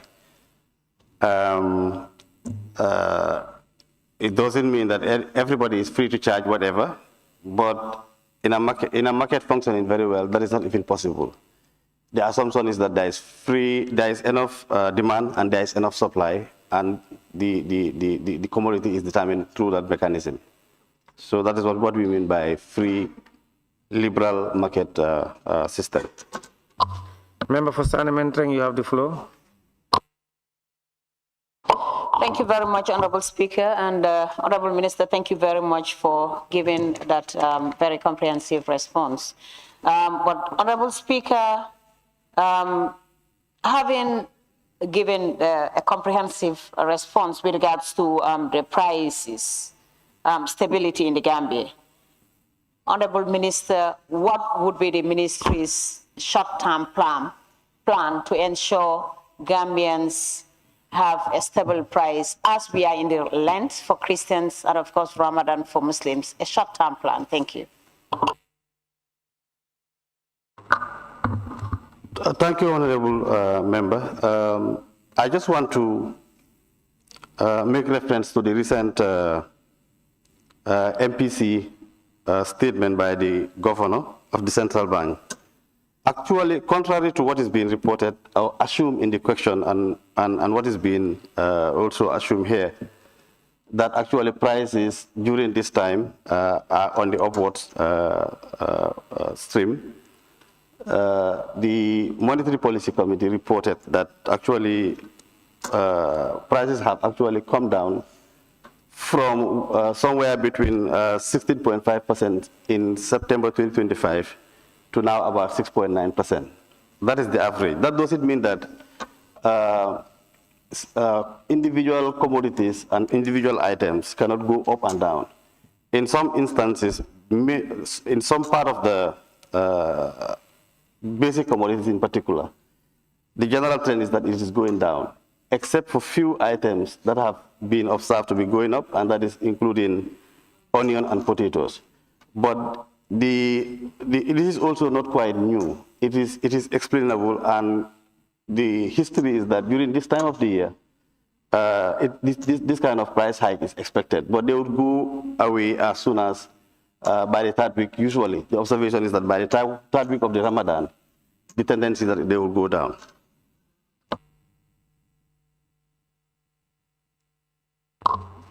Member for Kiang West, you have the floor.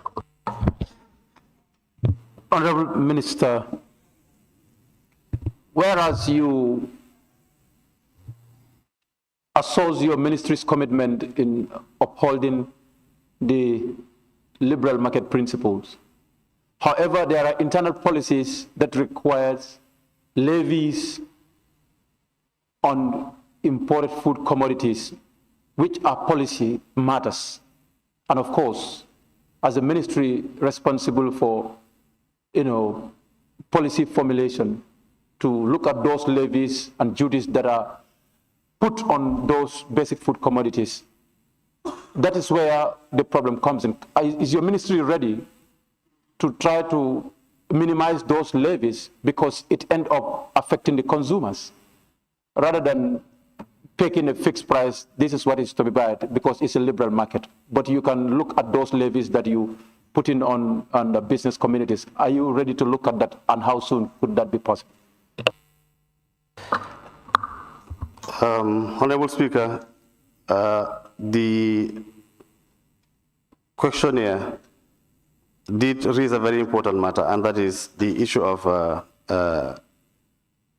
levies and duties, in addition to possibly taxes and other charges. If you look at this tax structure, it's such that there are items that are aimed at raising government revenue, but there are also items that are levied to recover services being provided. And in some of these instances, like levies and duties that he inferred, most of those ones are in respect of services or cost recovery.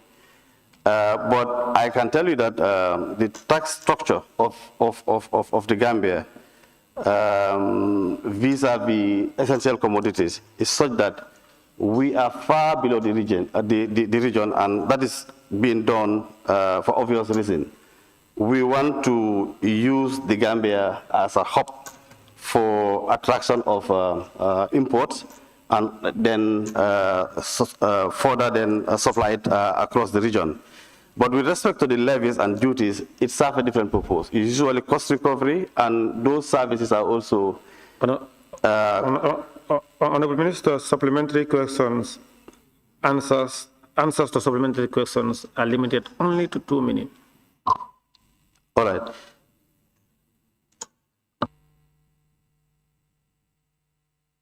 Are you the speaker?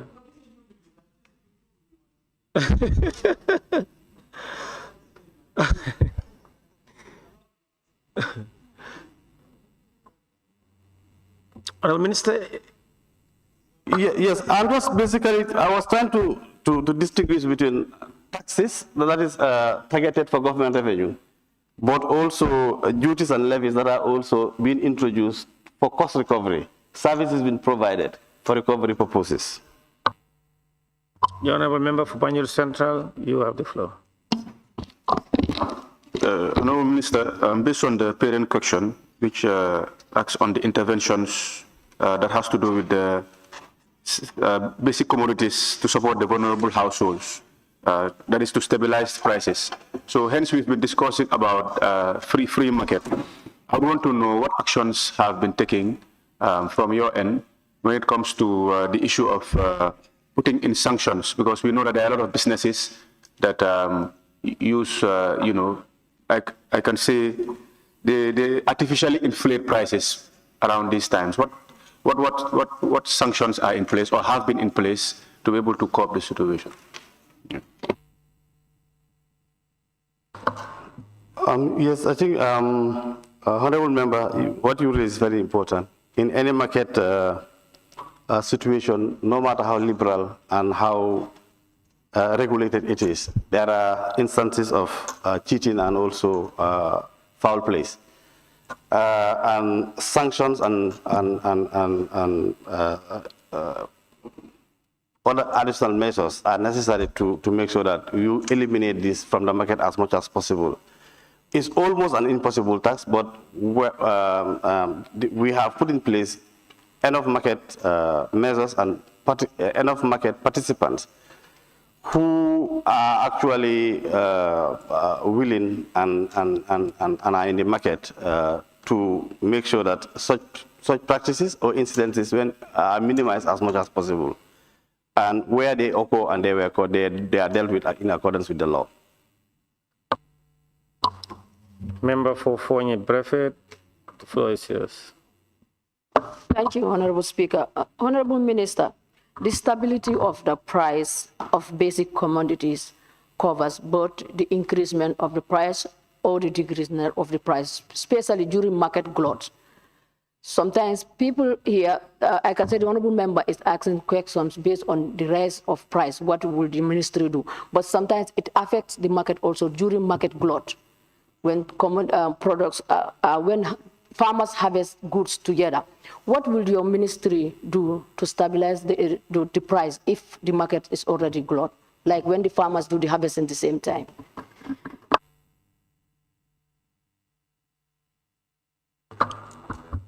Yes, a price glut can happen and do happen, especially when commodities ripe at the same time, and there is no mechanism of also preserving them to serve and stay for a longer time.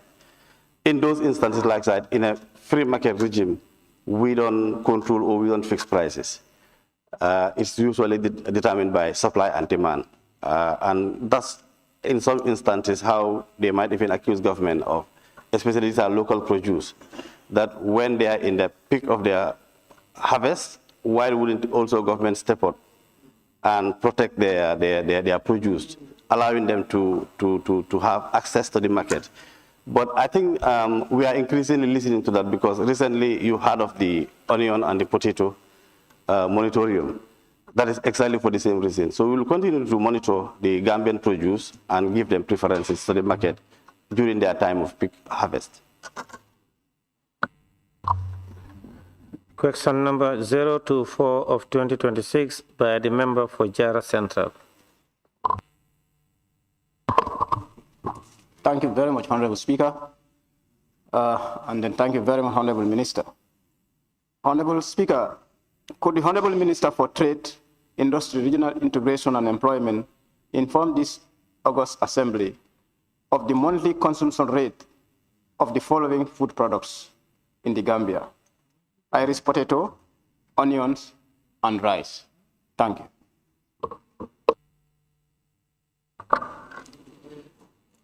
Honorable Speaker, please be informed that the ministry do not have a comprehensive data based on the domestic consumption level of essential commodities such as Irish potatoes, onion, and rice, due to the re-export component that been added to these imports. The ministry is working with partners, MDAs, to compile the relevant statistics of the essential commodities such as Irish potatoes, onion, and rice, and disaggregated them into local domestic use and those that are re-export. But just to allay the questionnaires' fear, what we do import is much higher than actually what is being consumed here, and that is an observed pattern, to an extent that a good component of this particular import is re-exported to the region.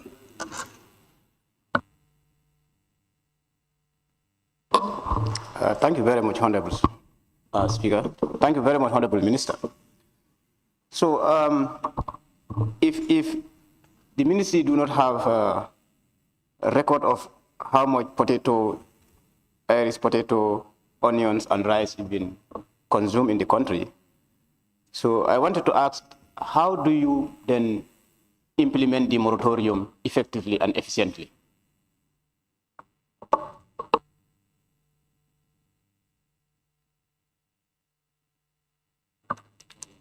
Like I said, the import structure of the Gambia is such that it's catered both for domestic as well as for export.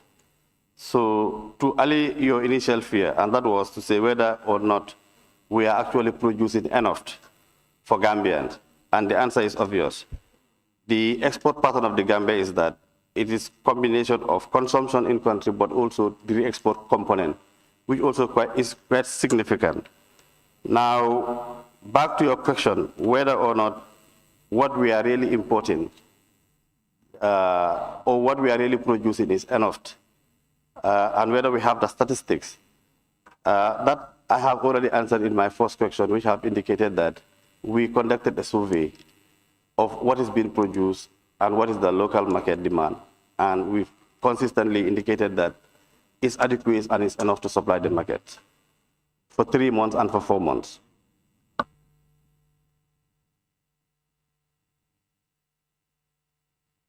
Thank you, Honorable Minister. So then how prepared is your ministry to be able to get to the having a list or an organized data of what we consume, more particularly the basic commodities, which include rice, sugar, potato, etc. You don't have sugar in your question and answer. And you are just meandering your supplementary. It's all answered by him. And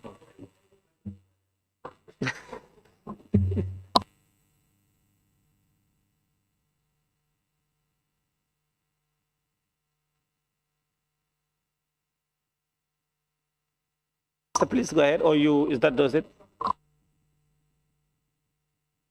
Member for Woolly East, please, you can have the floor now.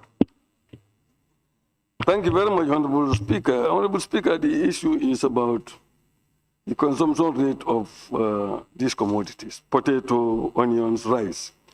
I would have thought that the ministry would know how much is being imported and how much is being re-exported. And in that regard, we will be able to know the difference. So would you endeavor, or the ministry endeavor, to find out the import and the export, and so that we will be able to know how much is being consumed by our people? The member for Woolly is, can I ask you a question? Were you out or you are here? I'm here. But he answered, he said, because of, they don't have the figures, but because of the import, what is imported is more than what is consumed, and they think it's exported to the region, and because of the import and export, they don't have all those things, but they are looking at the people. He said all those things. You ask it again. Yeah, Honorable Speaker, he said that, but I am telling, he said he does not know. That's what he's saying, because of conditions. He said because of this and that and that. But Yes. we are now, what we are going to do, he said they are going to do that. They are going to look at those figures. And then get back to us. Okay, thank you. I am saying for him to endeavor and do that and give us the details. That's what I'm asking him to do. Did you ask him to do that? No, you are the one who is sleeping. No, I understand. I think, you know, in the morning, all of you had good energy, but now all the energy is exhausted because of lack of water. So you are dehydrated.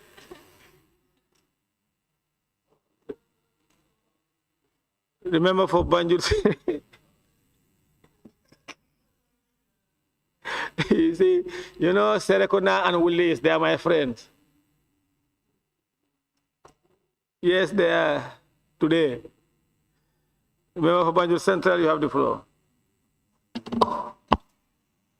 Yeah, Honourable Minister, my question was partly answered based on your last submission. However, I would want to know, I would want to know, right now, do you know what our national consumption rate is currently?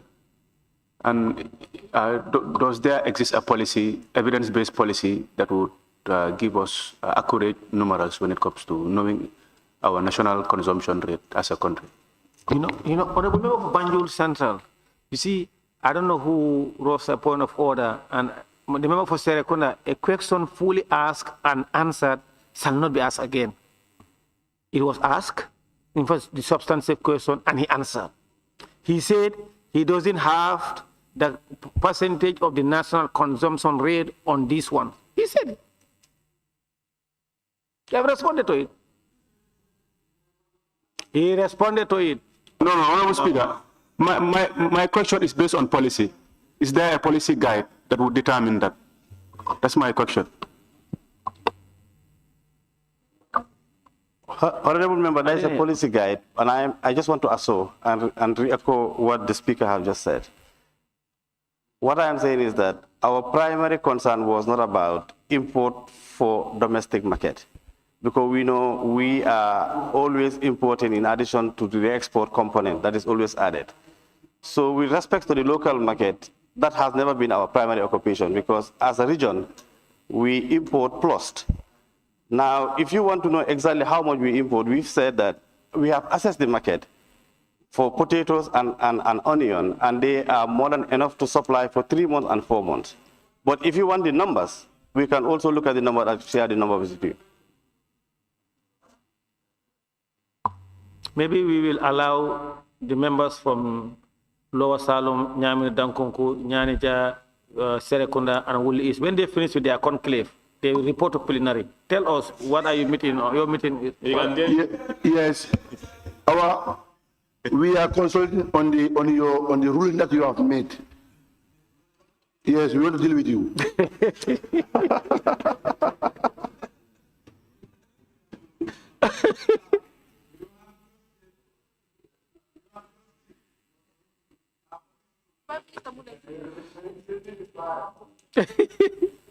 The member for Brikama North and Minority Leader, you have the floor. Thank you very much, Honorable Speaker.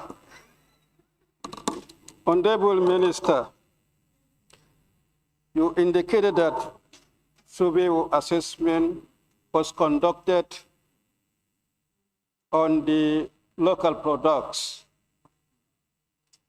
However, without statistics of consumption rate, how do you determine with scientific facts the production would be enough during the monetarium period?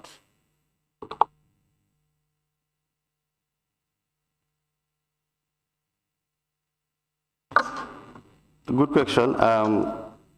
Like I said, we have done a survey, we have done an assessment, and based on what we have gathered from the local farms, whether from the commercial farmers or from the gardens, we have determined that what will be produced in terms of onion and potatoes are more than 3 months and 4 months.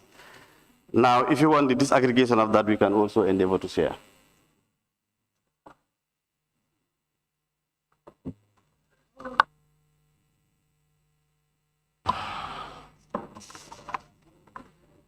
Honorable members, on your behalf, I want to thank the Honorable Minister for Trade, Industry, Regional Integration and Employment for those answers provided. Honorable Minister, you may leave now. Clerk, we may proceed. Thank you. Question for oral answers continues. The Honorable Minister for Lands, Regional Government and Religious Affairs. The Honorable Minister for Lands, Regional Government and Traditional Rulers, please take the podium.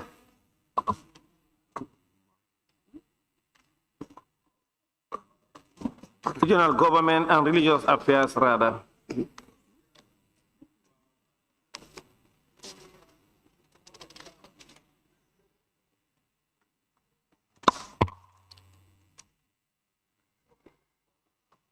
Questions for which due notices were given to the Honorable Minister for Lands, Regional Government and Religious Affairs by Honorable Members for oral reply. Question number 046 of 2026 by the Honorable Member for Janjambure. Thank you, Honorable Speaker, and thank you, Honorable Minister. Deputy Clerk, your mic. I think the Ramadan is dealing with you there. Honorable Speaker, could the Honorable Minister for Lands, Regional Government and Religious Affairs provide this August Assembly with the investigative report on Kamalo and provide any related files, including master files showing plot allocations to individuals and companies.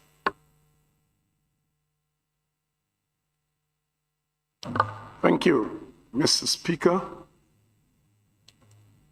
I'm pleased to inform this August Assembly that the investigative report of the Kamalo Task Force was completed and presented to Cabinet for approval with the recommendations. The report contains all the allottees and their plot numbers and will be made available as requested.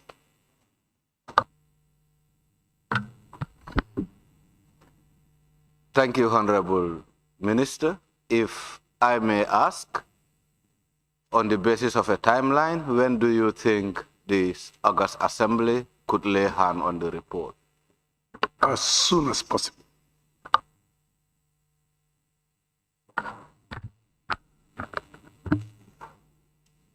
As soon as possible, could that be tomorrow or Friday?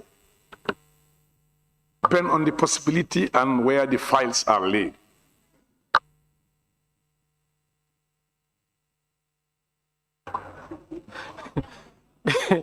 Member for Brikama North and Minority Leader.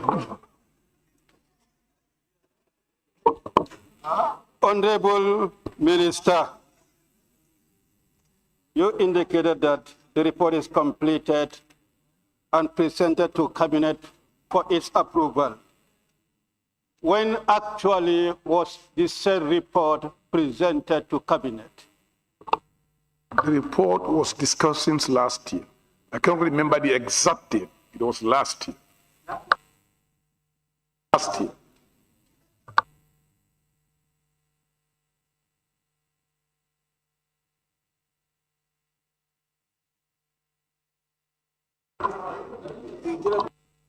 Member for Banjul Central, you have the floor.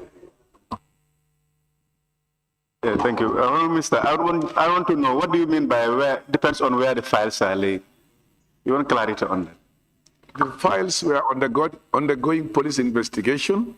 They've been returned. We have to collect them, compile them, and bring them through this, give the information.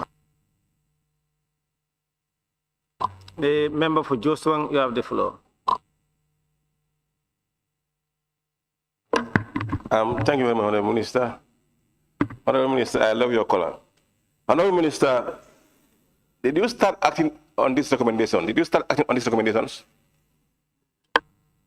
Yes, we started on the recommendation of the report.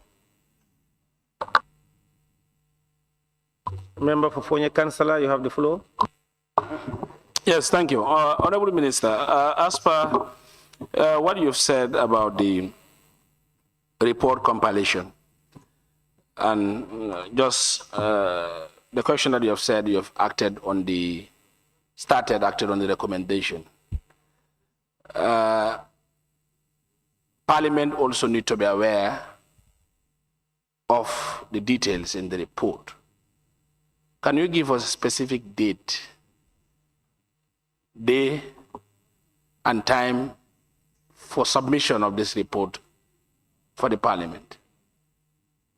Honorable Speaker, I want to inform the Honorable Member that I've already answered that question in the question asked by the member for Janjambur.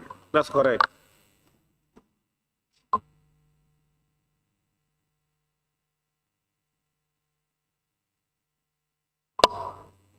Question number 047 of 2026 by the member for Banjul Central.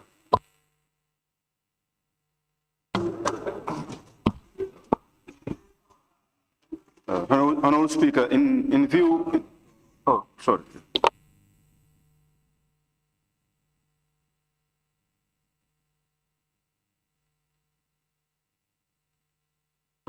Banjul Central, are you withdrawing your question? I will move to the next question.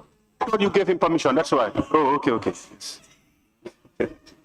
Honorable Speaker, in view of the rapid rise in real estate scams, could the Honorable Minister for Lands, Regional Government and Religious Affairs inform this August Assembly what interim measures are being taken to protect citizens pending enactment of the real estate bill? Honorable Speaker, I am pleased to inform this August Assembly that the real estate bill draft is soon to be validated. Regarding the protection of citizens against scammers, the ministry is sensitizing the public to utilize its technical department for verification and appropriate advice before entering into any form of agreements on purchase of land pending the enactment of the real estate bill.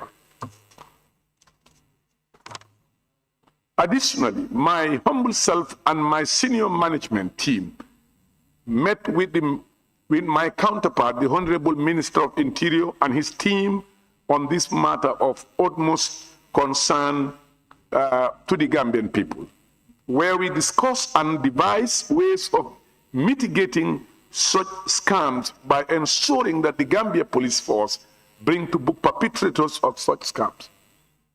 Further, since my assumption of duty as Minister for Lands, I have initiated a weekly senior management team meeting where aggrieved persons regarding scams have been coming forward to lodge their complaints. Consequently, we have realized that such meetings have seen a drastic decline of land-related scamming. Thank you very much, Honorable Minister, for that. It answers almost, I would say, 75% of my supplementary questions. However, we've seen that a lot of proposed real estate scammers usually go scot-free, using certain measures to feed on vulnerabilities of citizens. What exactly, what current measures have you done, or have you apprehended anyone yet that is found to be a scammer? Speaker, let me inform the Honorable Member for Banjul Central, I'm not the Minister responsible of law reinforcement. And that is the reason why I took it upon myself to engage the Minister of Interior. We are not responsible. So those who are arrested, not arrested, released, is not within my purview.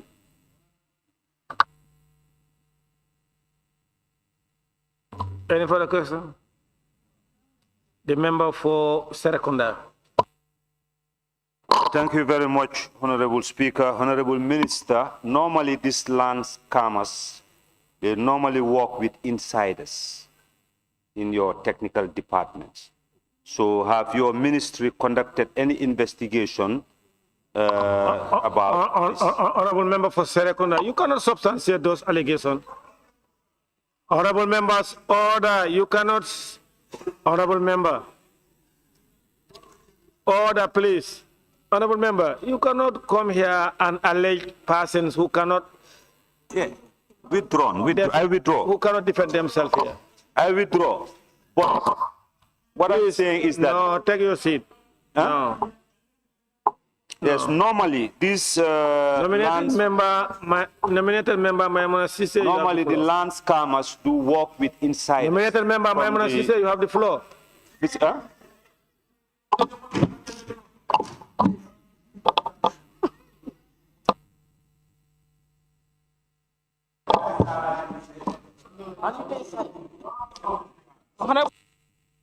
Allow me, please.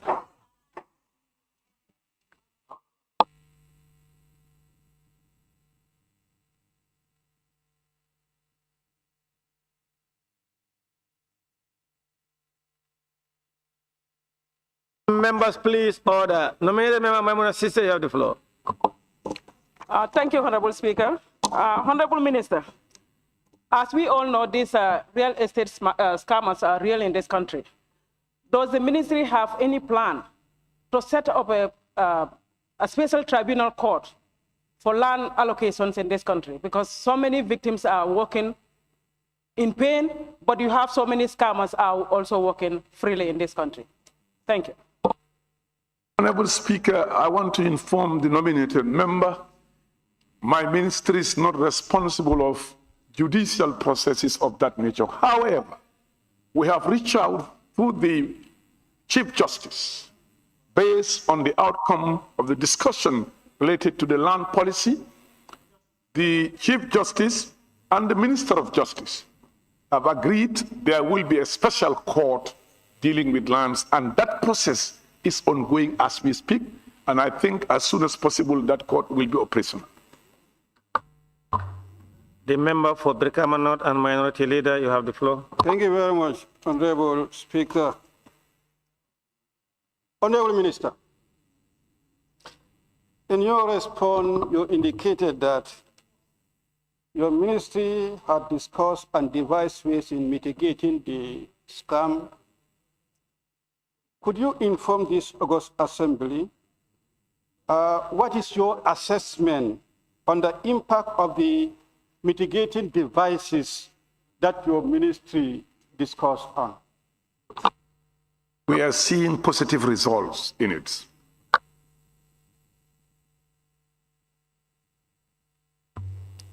Question number 048 of 2026 by the member for Joshua.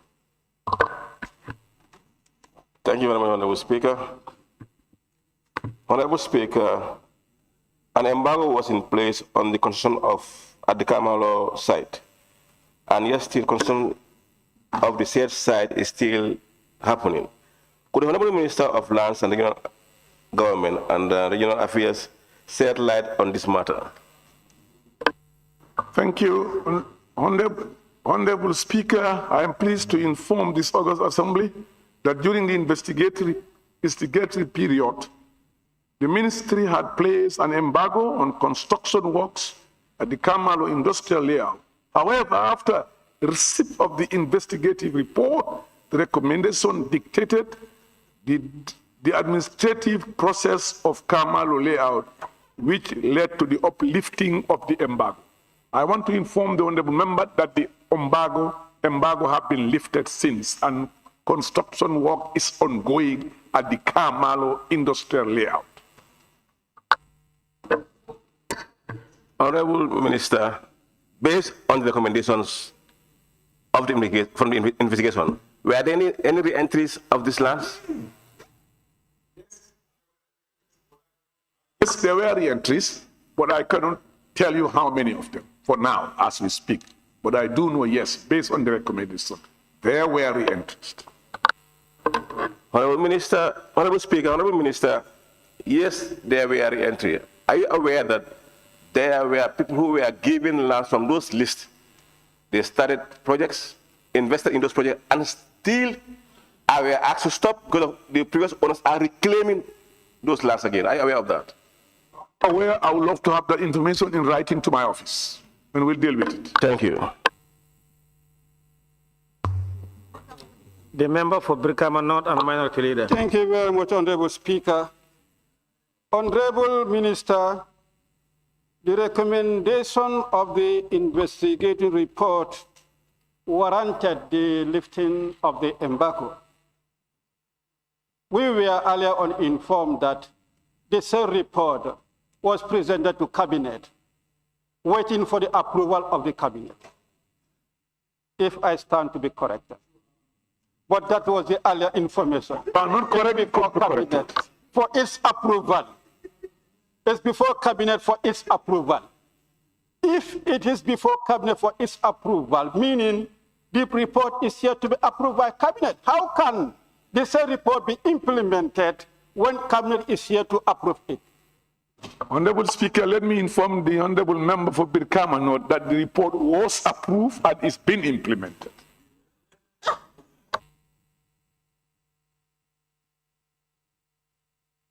Approved by Cabinet and is being implemented based on the recommendations in the report. Member for Woodley East, you have the floor. Yes, thank you, Honorable Speaker, Honorable Minister. When was this embargo lifted? When? When was the embargo lifted? When was the embargo lifted? When? When the report was adopted. Approved? Yes. Last year. It was lifted last year. Honorable members, on your behalf, I wish to thank the Minister for Land, Religious Affairs, for Land, Regional Government and Religious Affairs, for those answers provided to this assembly. Honorable Minister, thank you. You may go. Honorable members, be it resolved that this assembly do stand adjourned until Thursday, 5th March 2026 at 10 a.m. Those in favor, please say aye. Those not in favor, please say no. The assembly now stand adjourned until Thursday, 5th March 2026 at 10 a.m. prompt.